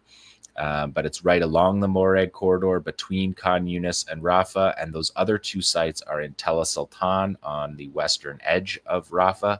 And you can see the border with Egypt because it's not destroyed. And that is how you can tell what Israel's been doing in this war in the south, where they said the goal of the war was to defeat the Rafah Brigade, which they said they did last summer. And then they sent in their commander, their new chief of staff, went in recently to Rafah and told the IDF and Rafah that they had to defeat the Rafah Brigade. So they're not even pretending to themselves that they have accomplished these military goals.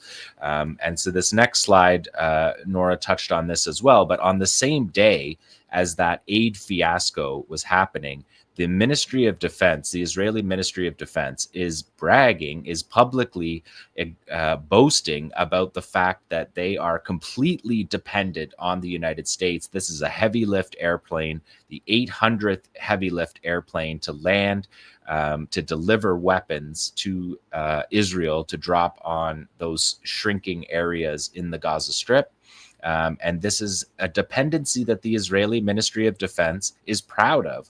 And this is why if Trump made one phone call and said, hey, those planes aren't landing anymore, the war ends, because Israel is a complete dependent at this point and has been for generations. So we're talking about 90 million kilos of weapons have been shipped in 800 planes, but also 140 ships have docked at the port at Ashdod. And those ships are obviously a lot larger than the airplanes that are bringing the air bridge. So this is a constant weapons transfer from the United States to Israel that could stop the war by just stopping these shipments. But they refuse to do that and play the games that Jeremy covered so well in the previous segment. If we go to the next slide, again, we saw this one earlier. This is the evacuation of Khan Yunis, just total evacuation of the entire city of Khan Yunis. And the Israeli military said the Israeli military will launch an unprecedented attack on Khan Yunis. Unprecedented attack. They fought in Khan Yunis for 6 straight months in 2024. They left in March and haven't been back since then. And the 4 battalions of the Qassam brigades are still in formation in Khan Yunis, waiting for this battle, as they are in all the other evacuated areas as well, ready to fight if the Israelis are coming to fight. But as I said earlier, they're not coming to fight at this point. They have not moved. And military, their sort of discourse in the Hebrew media is how they're not moving at all. The people that are following it are saying there's no movement, no advance of the military. But we're going to see a little bit of an advance coming up here, because there's a number of operations that I'm going to break down. We look at this next one. It's a poster from Qassam talking about resiliency here. Again, play on Arabic poetry here that English is going to let down the brilliance of it, but it's our determination, or our resolve is the resolve of the brigades. The sword of Al-Qassam is victorious, and Qassam is the root word to swear an oath. So it's the Qassam is the oath as well, that they will be in this fight, and they are in Khan Yunis. There was 7 operations this week since the announcement of the evacuation. As soon as the civilians leave, the fighters move into those areas. The fighters don't fight among civilians. They fight in the areas that have been evacuated by civilians, because the civilians are their families. The same reason they don't steal aid. This is the most ridiculous story when you listen to the Western media about Hamas stealing aid. It's absurd. That's not what happens. The fighters are not stealing food from their own families in the middle of a genocide. They're doing the opposite. They're trying to get the aid. They're trying to protect the aid. They're trying to guard the shipments, and Israel massacres them for doing so. So there was 7 operations in Khan Yunis. We saw an RPG-29 operation, so it'll be interesting to see if we see that on video. It was against a Namr troop carrier, which would likely have made a mess of a Namr troop carrier. We saw RPG-29s being used in the north, but we didn't see them, as far as I can remember, in Khan Yunis. So we're still seeing capabilities 19 months on, 600 days on, showing new capabilities that weren't used in the first round. 2 soldiers were killed in Khan Yunis this week, one in a building collapse. And the Israelis talked about that building collapse in a statement that the army read out that gave you a sense of what it's like when a Palestinian building collapses, that they don't seem to have any sense about that. That they talked about in the army radio report, hours-long uncertainty and tension trying to find the soldiers buried under the rubble. The explosion caused the 4th floor to collapse, and the fighters were trapped in the rubble, and therefore it took hours well into the night to complete the search and rescue operations. So this is the Israeli military talking about how devastating it is to pull their soldiers out of rubble in a war where they have buried tens of thousands of people in rubble, probably more, as everybody knows that watches this show and follows closely. The death toll is a significant undercount. So a couple of the other operations were preset IEDs versus true positions versus a tunnel, mortar strikes, barrel bomb versus a tank, and the RPG-29 operation that I said. So Qassam appears to be ready to fight in Khan Yunis. 𝐓𝐴 𝐿-Quds is there too. None of the other factions have dropped out of this war either at this point. So they're not only not defeating the resistance, they're not defeating any part of the resistance. So let's move from the south to the north. We can see the same map from the population cluster. The evacuations are focused on Beit Lahia and the Jabalia refugee camp for the 4th time in the Jabalia refugee camp. Beit Hanun has evacuation orders, but there's been no military movement right now in Beit Hanun. Beit Hanun hammered the Israeli military at the end of last year into the ceasefire with a series of operations, dozens of operations that killed dozens of Israeli soldiers. The Israelis seem to be staying out of Beit Hanun for now, but they've pressed on Beit Lahia, where they advance from the western coast and push down the coast to hit Beit Lahia. And of course, as ever, the first thing they do, as Nora reported, they targeted the hospitals. They targeted all 3 of the hospitals in Beit Lahia, Beit Hanun, and the Jabalia camp as they prepare for the 4th invasion of the Jabalia camp. They're using armored personnel carriers, the M113s. They're using them as car bombs to clear out buildings around the hospitals. And today they're reporting on attacks directly on the hospitals.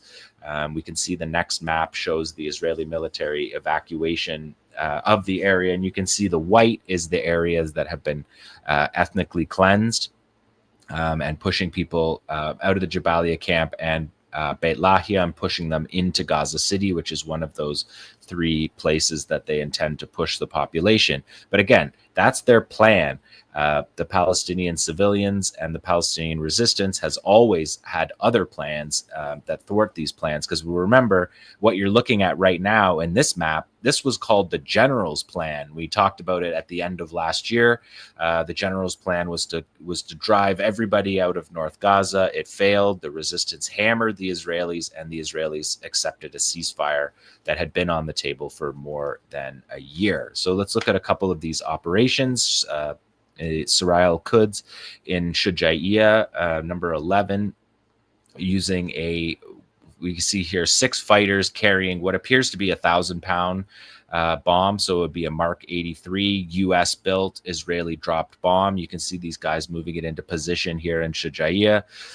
They're going to use a linear charge. You see them here testing the fidelity of the wires, and the fighter says to the IDF, he says, "Engineering unit, we're waiting for you," as he's testing the fidelity of the wires. That's a linear charge with a pressure plate So they're going to bury this, and when the tank or bulldozer drives over it, it triggers the explosion.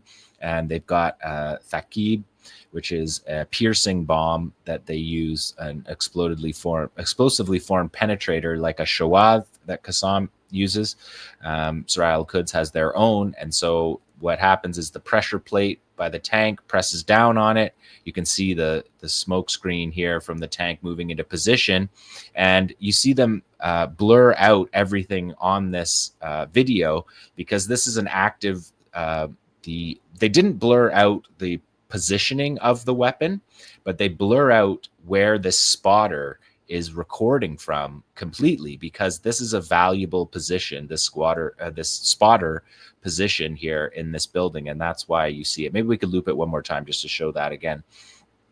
You can see that they don't blur out the buildings in this area where the target is, but they do blur completely where it's being hit. And this is one of 10 operations that took place in 𝐄𝐥𝐿 this week alone, just since you last saw me. There's a sniper operation that seriously wounded an Israeli soldier. They admitted to that. There was a booby trap of a house that the Israelis moved into that was detonated. There was a Yassin strike versus a thermobaric Yassin strike versus an Israeli troop patrol moving on the edge of 𝐄𝐥𝐿. They're still not, you can see by that picture, they're not inside 𝐄𝐥𝐿 yet. They're still on the edges. Multiple Yassin strikes versus tanks, 1, 2, 3, 4 versus tanks, 2 close quarters battles, Yassin strike versus a patrol, and an IED versus a Namr troop carrier. So one of 10 operations in 𝐄𝐥𝐿 that we saw this week, and you can see the clear impact of that bomb. That's the bomb that they dropped, that the Israelis drop on a house to kill an entire extended family, and now it's being reused against their forces by 𝐓𝐴 𝐄𝐿 Islamic Jihad in 𝐄𝐥𝐿, a bastion of resistance since the beginning, really, of the armed struggle in the 1980s. And now we have one from the Jabalia camp. This is from the third invasion of the Jabalia camp while they were trying to execute the general's plan. This is a behind Israeli lines operation that's remarkable. This is called the airstrip ambush. The tank that you're seeing there, the troop carrier, is moving to the airstrip that they use for medical evacuations. We see a 𝐓𝐡𝐞 fighter here wiring up a television IED. This is an anti-personnel IED. You can see him there in the center of your screen. And as he's running by here, you can see on the left the 𝐄𝐥𝐿 that's in place. Again, I have edited these videos to blur out these soldiers to adhere to community guidelines on YouTube, which I don't think we should have to do, but we do faithfully to keep this show on the air. We obviously have different standards for our show than any other news program, which shows far worse than this. And we're allowed to see massacred Palestinian children, but we can't see a soldier just standing in a shot. So I blur them out, but you can see him here moving back from this. This is an operation from December the 3rd of 2024 during the end of the you can go to the next one tomorrow, because you can see the fighter in this one on the left there as he's coming back. The television IED is an anti-personnel IED. It's on the right of him, and on the left you can see in the ground in the black there, that's the 𝐄𝐥𝐿 EFP, the explosively formed penetrator. So they've got a dual IED setup here, and you can see just behind him there, that's the road that the Israeli vehicles are going to take. They didn't release this video until now because of operational security, because this was obviously a tunnel-borne position that they had, and they were scouting the entire time this key Israeli base where they were using it for medevacs.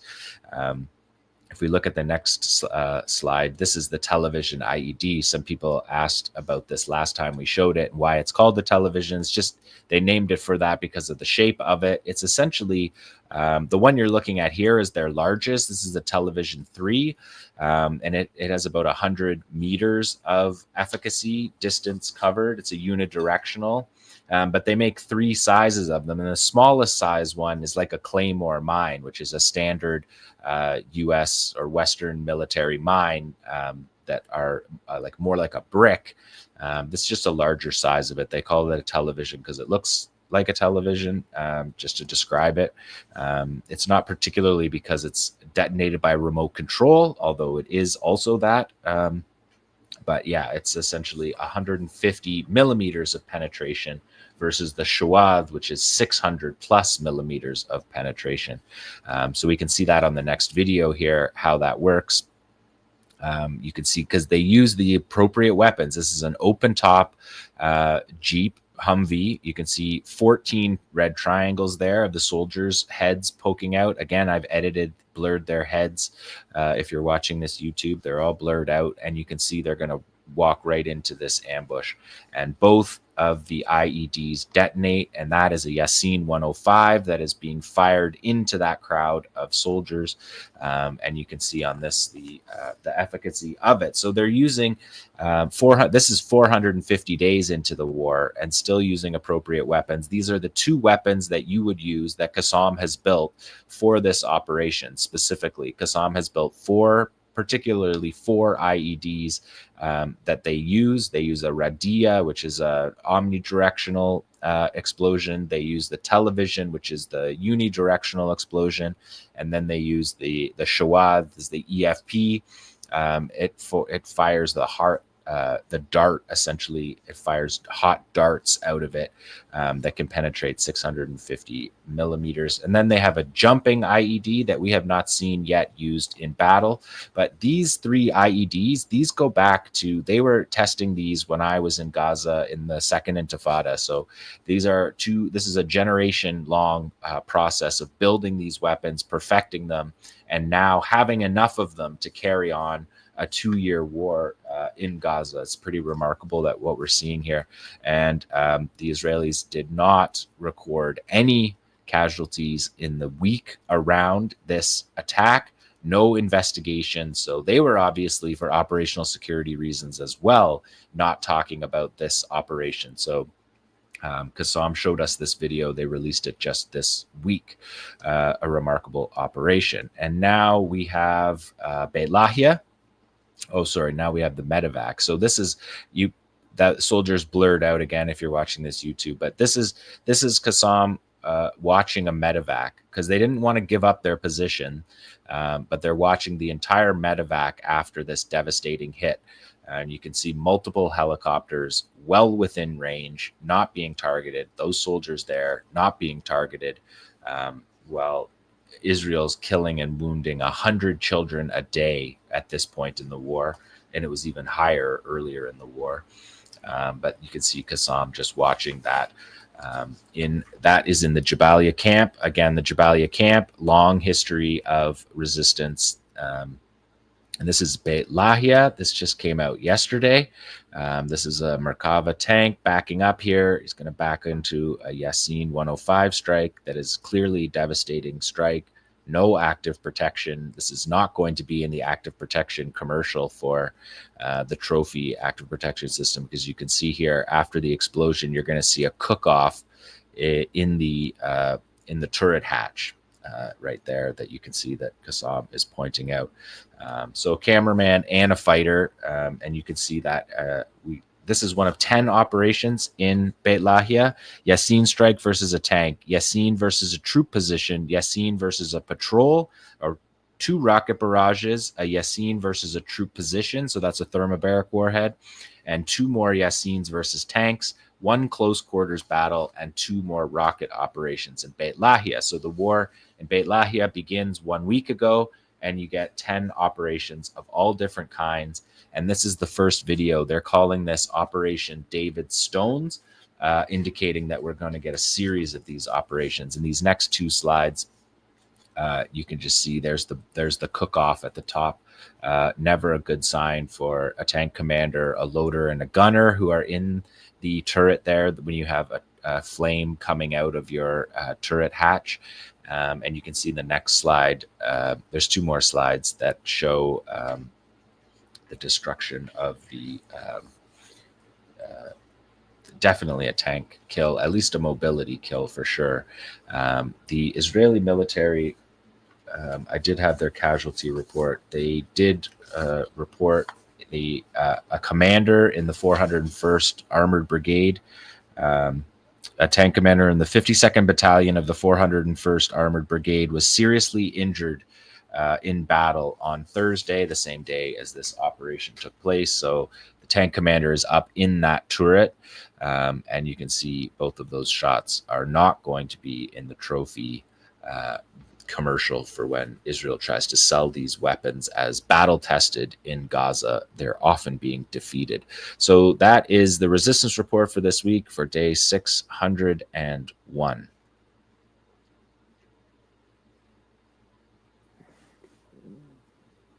Thank you so much, John. Yeah,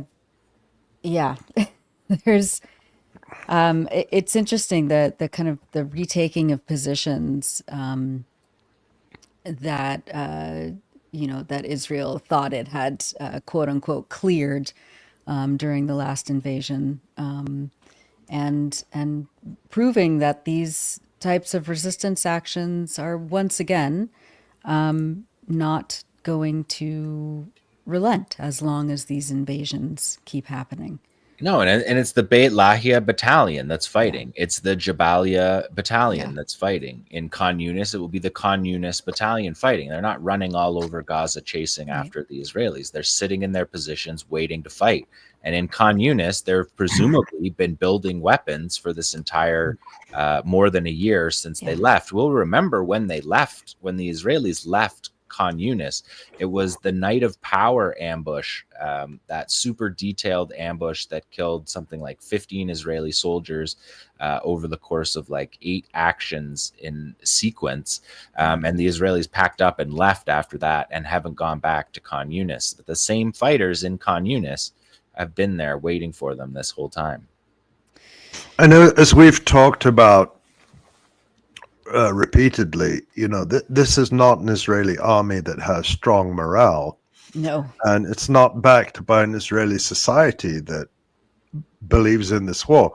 They certainly believe in genocide, and they certainly have very little concern. I mean, aside from a really tiny minority among Israeli Jews, it's not out of concern for Palestinians that they're opposing this war. It's because they can see it's a total failure.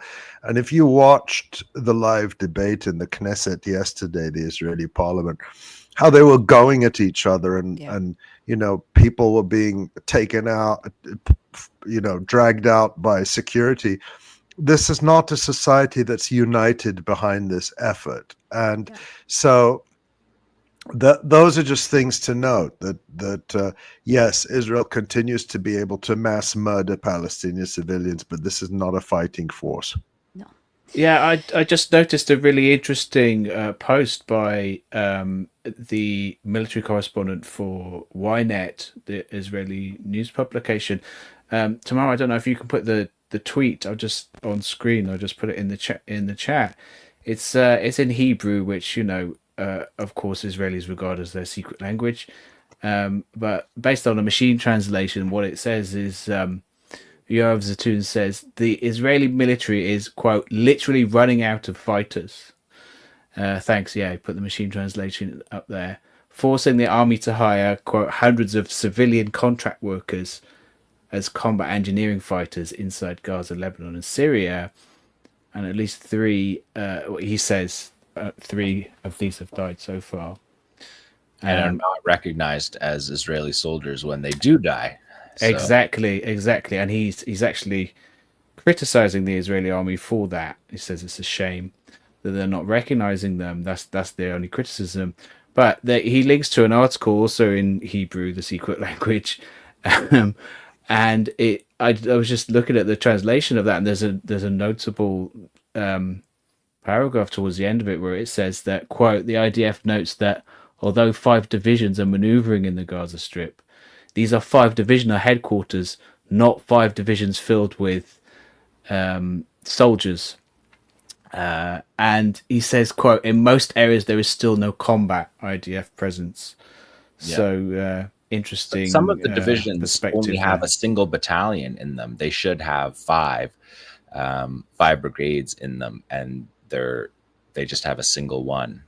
So it sounds like a lot of this is to sound good, to sound like they're fighting, to sound like they're accomplishing something.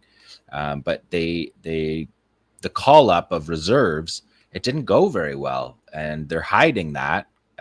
They're not being clear on the numbers, but the times that we have heard from the front lines, like from Army radio, for example, the numbers of people, of reserve soldiers returning is like around half, and that's probably a high number to be saying. So yeah, it's not clear how they're going to get operational control over these areas, other than just to drop those U.S. provided bombs on civilians. Right. It's all heinous. Thank you so much again for that, Jon. Yeah, I mean, we just have a couple of things that we wanted to also bring up in Ireland, and this is a very significant development. The Irish Prime Minister, Micheál Martin, on Wednesday finally declared that Israel is committing genocide in Gaza. Ali, why don't you walk us through why this is, why this could have a significant impact and what it means? Yeah, well, let's take a look at his statement first in the Dáil, the lower house of the Irish Parliament. Children are being slaughtered. Innocent civilians have been slaughtered. There's no one in this house should be looking for a pat on the back, and no one in this house should be seeking some sort of moral superiority over others in this house. And please, the focus through the chair, the focus has to be relentlessly on the policies of Prime Minister Netanyahu and the Israeli government, made up of extreme far-right elements who are committing genocide in Gaza right now. And that, as far as I can tell, is the first time a Western government, a member state of the European Union, has declared clearly at the highest level that Israel is committing genocide in Gaza. There have been statements from other government officials in Europe suggesting that Israel might be committing genocide or genocidal acts, but I didn't find anything that rose to this level. Really, I think a statement of government policy that Israel is committing genocide in Gaza. And this is really significant. I was in Ireland last week, so I witnessed firsthand the incredible energy and activism and solidarity throughout Ireland, which is what led to this. Let's be clear about that. Yeah. If the Irish government could get away with not acknowledging this genocide, they would continue to do that. But that has become an untenable position for them because of the pressure from people across Ireland. The significance of this is that when a government declares that genocide is taking place anywhere in the world, and that government is a signatory to the Genocide Convention, as Ireland is, Ireland has ratified that convention like most countries in the world, it invokes a legal obligation to act. The Article 1 of the convention states, quote, that the contracting parties, that means the states that have ratified it, confirm that genocide, whether committed in time of peace or in time of war, is a crime under international law, which they undertake to prevent and to punish. So I've had, I posted about this earlier on, and I said that this was very welcome, and I had a little bit of pushback from people saying, oh, but this Irish government is still stalling. And in fact, yesterday, they voted against a bill introduced by Sinn Féin, one of the opposition parties in Ireland, which would have prevented the Central Bank of Ireland from participating in any way in the sale of Israel bonds. And the government opposed that, and they gave sort of the typical excuses that this would somehow violate EU law. But the point here is not about the intentions or the sincerity of Micheál Martin or Simon Harris, the foreign minister, as individual politicians. The significant thing here is that the Irish state has now made a declaration that Israel is committing genocide, and therefore its obligations under the Genocide Convention now attach. And I had a couple of people pushing back at me and saying, oh, well, this is just to appease the public. Well, if you know the Irish people, then you know that this is not going to appease the Irish public at all. This is going to encourage and inspire them to put even more pressure on the government, and they've never stopped doing that. Protests and actions are going on every day. There was another big protest in Dublin yesterday. There are protests all over the country all the time, with clear demands that words are not enough, that Ireland now has to act on that in a number of ways. One we talked about last week when I was in Dublin, and we had that wonderful interview, that discussion when I was with Abu Bakr about the Occupied Territories Bill. That's one. Another one is people are demanding again that the Central Bank of Ireland not take part in sale of Israel bonds. People are also making other demands on the government.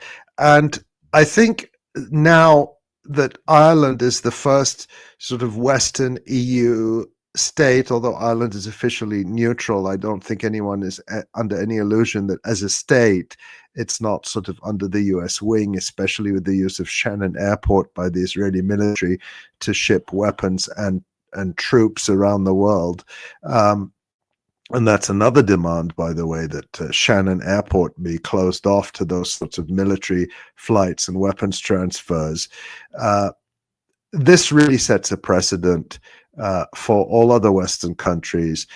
It's historic. I can't think of another occasion where any Western government has declared at this level that Israel is committing genocide at any time. I mean, Palestinians have said from the beginning that Israel is committing genocide from the time of the Nakba.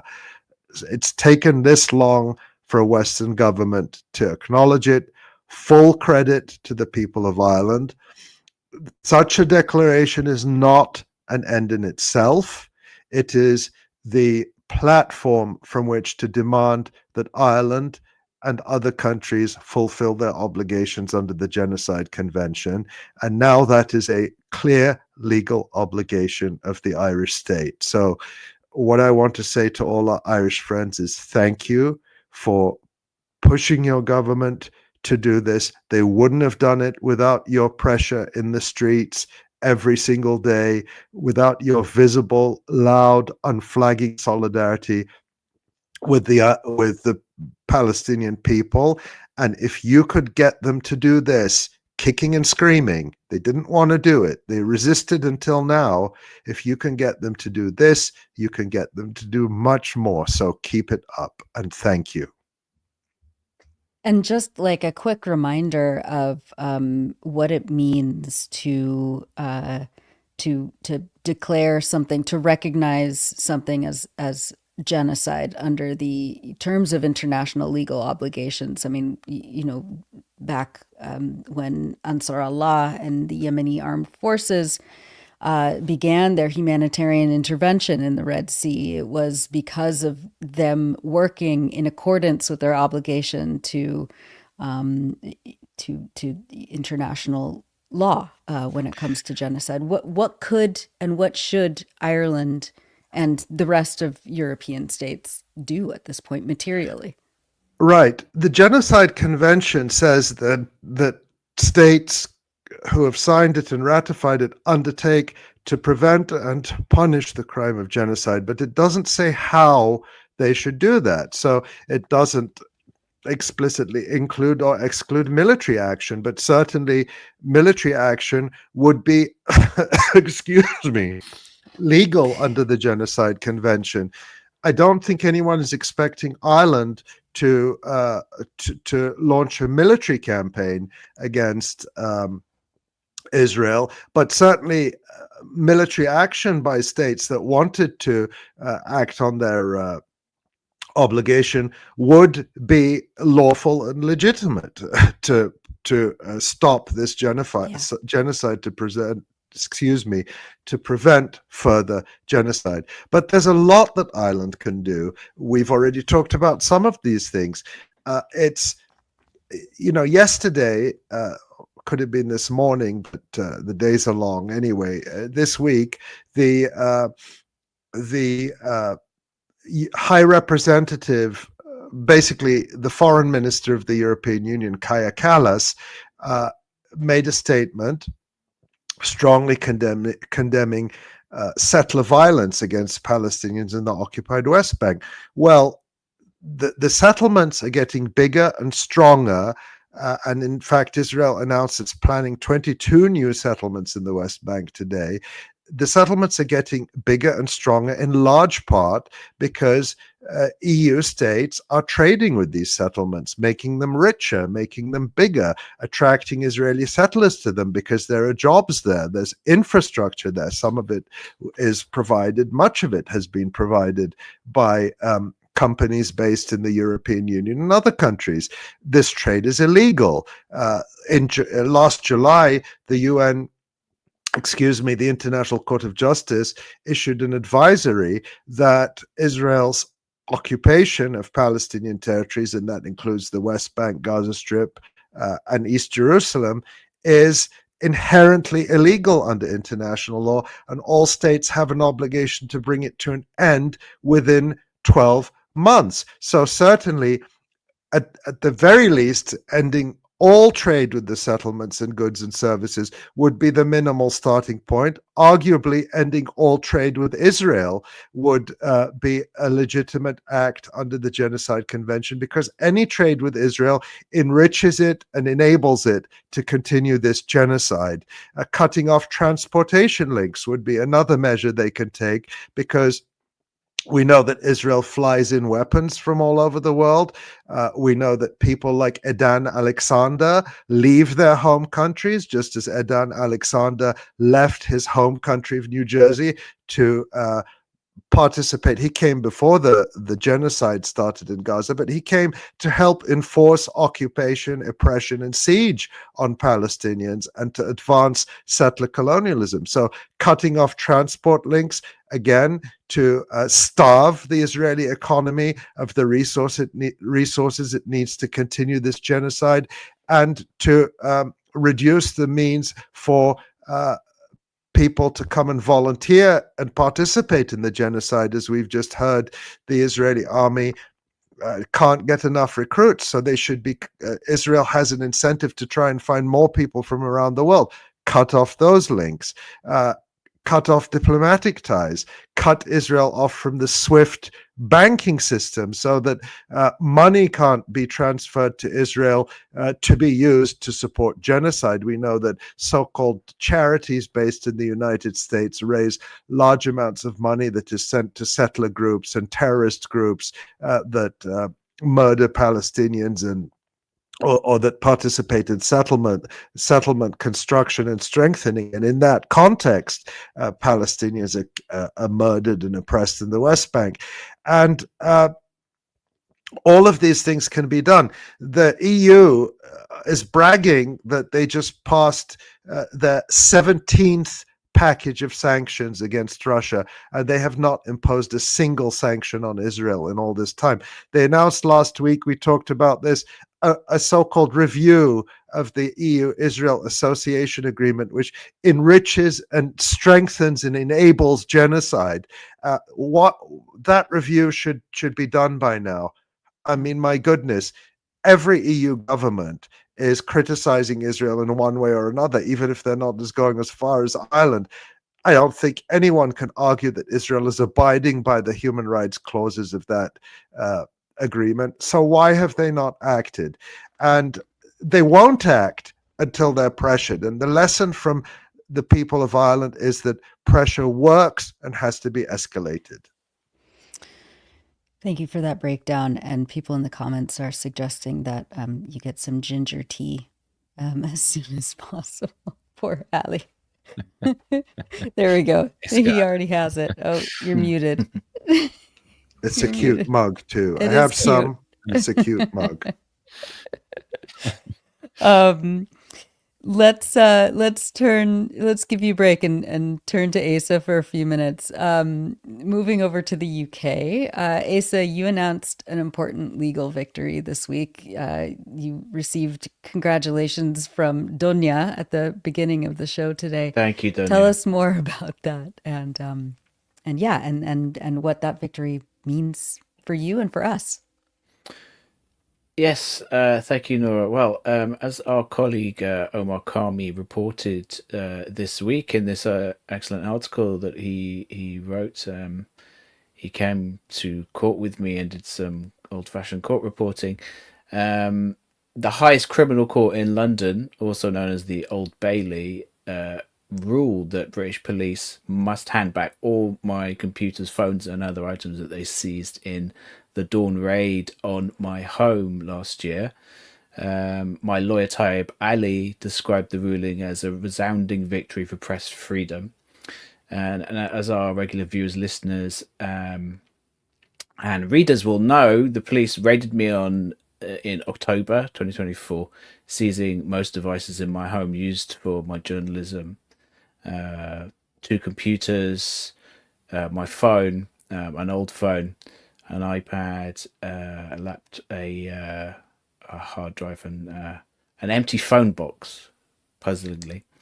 But the ruling forced them to hand back all 7 items to me on Tuesday this week. Mark Lucraft, the most senior judge at the Old Bailey, London's Central Criminal Court, ruled earlier this month that the search warrants used by the so-called counter-terrorism command of the London's Metropolitan Police to justify the raid were unlawfully issued. What he wrote is, quote, "I'm very troubled by the way in which the search warrant was drafted, approved and granted where items were to be seized from a journalist. Any warrant seeking material in the hands of a journalist requires extremely careful handling," end of quote. The judge also denied the police's request for what's known as a production order. Production order is a legal power that can be invoked in British courts, which could require journalists or others to disclose documents in limited cases. And I still haven't, just for clarity, I still haven't been arrested or charged with any crime, but police have said they are investigating my social media posts for possible offences under sections 1 and 2 of the Terrorism Act 2006, as Ali reported at the time. These provisions set out the purported offence of encouragement of terrorism. So does that mean that you would still possibly be again, either like your device is again confiscated, or you could actually get arrested this time? Like, what does that mean if they? Yeah, I mean, this is the big question mark. It's not. Although this is a big victory, like it's not fully over, because the whole sort of pretext for the raid was this investigation into my tweets, into my social media postings, and as Omar reported in his article, the only reason they've given for that is tweets. So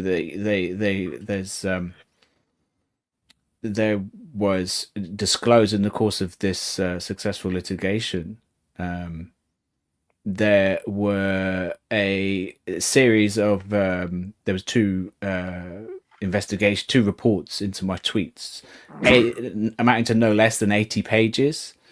So it's we can't get into those tweets at the moment, but it's it is a possibility they could still arrest me or charge me with something. But I'm calling on the police to drop that investigation in light of this ruling against their flagrantly unlawful raid. So we'll see what happens with that. For now, it's a great victory. And there's an update on Omar's report today. The National Union of Journalists, my union, put out a new statement today welcoming the legal victory, the victory in the courts, and the General Secretary of the NUJ, Lord Davidson, said as part of the statement, quote, "This ruling resoundingly affirms journalists' right to protect sources as enshrined in law. The seizure of our members' property was a brazen attempt to intimidate journalists working in the public interest. Abusing counter-terror legislation to stifle press freedom undermines public trust in the police, journalist safety, well, such as it is. Public trust in the police, journalist safety and democracy. Just weeks ago, the UK Prime Minister stood up in Parliament and spoke about the importance of a free press and independent journalism. We urge the government to make good on their words and prevent the targeting of journalists like Asa Winstanley through raids and detentions. We welcome the judge's verdict and seek urgent clarity on police plans to prevent further unlawful investigations of journalists." I thought that was worth quoting in full there, because of course it's not just about me. There's been other journalists, independent journalists like Sarah Wilkinson and Richard Medhurst, and in addition to activists that I've reported on, who similar things or worse in the case of Palestine Action activists have happened to. So this hopefully can play some sort of part in stopping anything like that happening in the future. Although I think things are still very up in the air at the moment. For my part, I think the ruling is a decisive victory for press freedom in the UK. It didn't start with me, and it continued after me, but I hope this will mark the beginning of the end for this kind of systemic misuse of counter-terrorism powers against journalists who report on Palestine. I'd say. Well, I just want to add my congratulations and support Asa, and to say that, congratulations to you for standing up to this, to your lawyers, and thanks to the National Union of Journalists for standing behind you, because it's really important. Solidarity is tremendously important. And I also want to call on the Metropolitan Police, the Counterterrorism Police, or whoever they are, to drop this. Of course, we could give our opinion and say they should drop it. They may do what they may do, but what I want to say to you and to them is that we will stand by you no matter what. There is the whole Electronic Intifada will stand behind you. We will shout loud about anything they do to you. I know that there is a whole huge number of people watching this today who will also support you. So if they come after you in what can only be described as political persecution and retaliation for you exercising your right to free speech, we will make it as hard as possible for them. We will defend you in every way we can, and I want them to know that, and I want you to know that. It was never in doubt. Thank you very much, Ali. Much appreciated. That's always it's always great to have. I mean, look, normally the tactics of the Zionists against the reporter would be to try and have me fired, but that was never going to happen. No, I'll only get you a promotion here. So that's what they have to. They've escalated these kinds of tactics, and that's that's the importance of independent media, because usually when they go after individuals, they're going after an institution. They use the individual to go after the institution and to force the institution to repudiate them and back down from positions and so on. That will never happen with the Electronic Intifada. Never. Because we're independent, we know where we stand, we know that we have the support of people behind us, and that's what lets us do this. And we will absolutely never cave into those tactics. People know us. We've been doing this for a long time. We never have, we never will, and they're on notice about that. Indeed.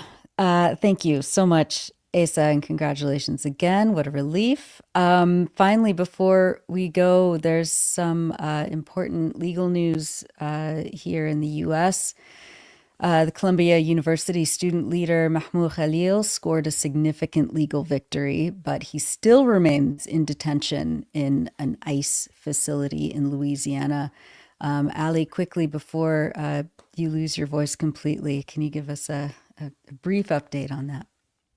Yeah, of course, Mahmoud Khalil remains in detention and he needs to be out as soon as possible. At the same time, there has been one more major defeat for the Trump administration in its crackdown in an interim legal ruling. I did read the ruling. It's 100 pages. I won't go into all the ins and outs of it, but basically, the judge found that the Trump administration's attempt to deport Mahmoud Khalil is likely unconstitutional, and that the law used against him is unconstitutionally vague as applied to him, and that nobody would be able to know if they were breaking the law or not, the way the Trump administration is trying to apply it. This was a ruling on a request by Khalil and his lawyers for a preliminary injunction that would lead to his release from prison. The judge said he couldn't release him yet because there are other aspects of the case that still need to be litigated. But he did say that he's going to be issuing orders in the next few days that will hopefully advance the case more quickly. And I really hope that's the case for Mahmoud Khalil and his wife and newborn child, who I don't know that he's even been able to meet yet. So, no. But the key thing here is that the judge went through all of the Trump administration's arguments in great detail and excoriated them. And I've said before that this particular judge came from a background of prosecuting terrorism cases. He comes from a so-called counterterrorism background. This is not a judge who should be considered sort of soft on these issues, but he really did see through the kind of unconstitutional artifice of the administration. So it's a good sign, but there's still more to come, and I really hope that Mahmoud Khalil wins a complete victory very soon. That would be the only just outcome, would be for Mahmoud Khalil to be released, for this attempt to deport him to be thrown out, and for him to be able to resume his life. One thing I'll say, we talked a few weeks ago about when we talked about this case in more detail, there's sort of two parallel tracks in this case. There's this federal case, which is where the ruling was. It's a habeas corpus case where Mahmoud Khalil went to court to challenge his detention as illegal. And then there's the separate case where the government, the Trump administration, is trying to remove his residency, his green card, through an immigration court. And as we've discussed before, an immigration court is not an independent court. It is a part of the executive branch. It's under the Department of Homeland Security, basically. And people were very shocked when a few weeks ago the immigration judge ruled that Mahmoud Khalil could be deported based on the determination from Secretary of State Michael Rubio that Mahmoud Khalil's otherwise completely lawful free speech activities at Columbia would somehow harm U.S. foreign policy. And this ruling casts more light on that. This federal ruling in federal court casts more light on that, because the judge outlines how the law or the regulations in the immigration court are that the immigration judge is required by law to accept the finding from the Secretary of State. So the judge had no choice. The moment Secretary of State Rubio said, I determined that he's deportable, she had to say he's deportable. So the reason I'm pointing that out is to emphasize again that the real case is going to be argued in federal court, and the immigration proceeding is really a kangaroo court. Yes. And people in the comments, and Ellie says that Khalil was actually able to see his baby after his lawyer petitioned the detention facility, I believe. But just this week. yeah.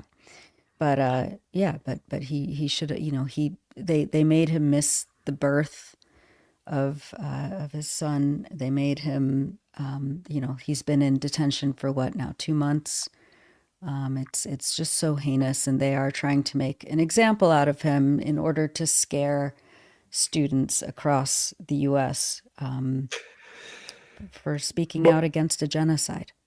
Yeah, but what may happen, and this is to put a silver lining on this, because we all need silver linings. Yeah. Of course, the personal suffering that people like Mahmoud Khalil, Rumaysa Ozturk, Mamadou Tal, and others who have been targeted by this administration are being put through is unspeakable and unbearable and unjust. But one possible outcome, given that we're seeing the courts push back, is that at the end of the day, we may have more precedents and more law that actually protect free speech in this country.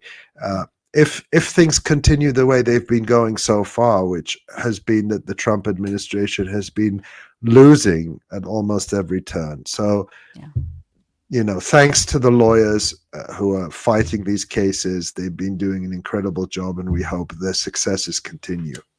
Absolutely. And I hope you continue to drink some tea and get some rest, Ali. Thank you. It's hay fever. It's a combination of a dusty atmosphere and lots of pollen. So yeah. I sound worse than I feel, I promise. Okay, good. People are very concerned. Thank you. But let's take a look at the website. We have published some incredible features by our writers in Gaza. We also have some really fantastic op-ed and analysis pieces, including one by Bryce Green, Zionist on Zionist War Crimes. I implore people to give that a read. It's just phenomenal. As well as the features I mentioned from our writers. I read excerpts from Asma Abdu's incredible piece this morning. Please give that a read as well. And all sorts of analyses by our staff writers that you can read as well on the right-hand corner. There is, of course, our podcast. There's a couple of new podcast episodes. There'll be another one in the next day or so. And also, if you haven't yet, please sign up for our email updates. And if you have a few bucks to spare, click the Donate Now link. We are especially indebted to our monthly donors who are helping to keep this publication going and vital. And so thank you to all of our monthly donors. Ali, if you have energy and voice too, if you wanted to say something about always. Okay. Always for our supporters, we can never say thank you enough. You are the ones who keep us strong. You keep us going. You help us do all the things we do. Everything you see on the website, everything you see on this live stream is thanks to you. And we have people who've supported us for many, many years, and we're deeply grateful to them. But I'm just going to shout out a few names of people who supported us for the first time this week, including Stephen, Denver, Carmen, Connie, Kurt, Aida, Sayed, Muhammad, and Henrik, who all made gifts for the first time ever in the last few days, and we're deeply grateful to all of you. And if you want to join them and maybe we'll shout your name out next week. You can go to the website and make a gift, and we'll be very, very grateful for that. And only do it if you can, if you have money to spare. This is the way it works, is those of us who can support this so that everyone has access to this information, free for everyone forever. And thanks to the people that write to us too. We see all your correspondence and your comments, and can't respond to them all, but just wanted to let you know that we see them and appreciate them, and thank you for doing that. Yeah. Thank you. And I want to also, next week, the Electronic Intifada's radio version of this live stream that our friend Pierre Loisel and I put together every week is going to debut on KPFA in the San Francisco Bay Area. So check that out beginning June 3rd. And thanks again to Pierre for all of this exceptional work that he does behind the scenes to produce the newscast as well as the shortened radio version of this episode. And of course, thank you to Tamara Nassar, our director and producer, for everything that you do. Thank you, Tamara, for juggling all of those various spinning plates at once. Thanks to Michael F. Brown for fact-checking, Maureen Claire Murphy, our senior editor, everyone at the Electronic Intifada, all of you, and on behalf of us all, thank you, Ali, John, Asa, Tamara, and also Eli Gerzon for social media production. Thank you, everyone, and we'll see you next week.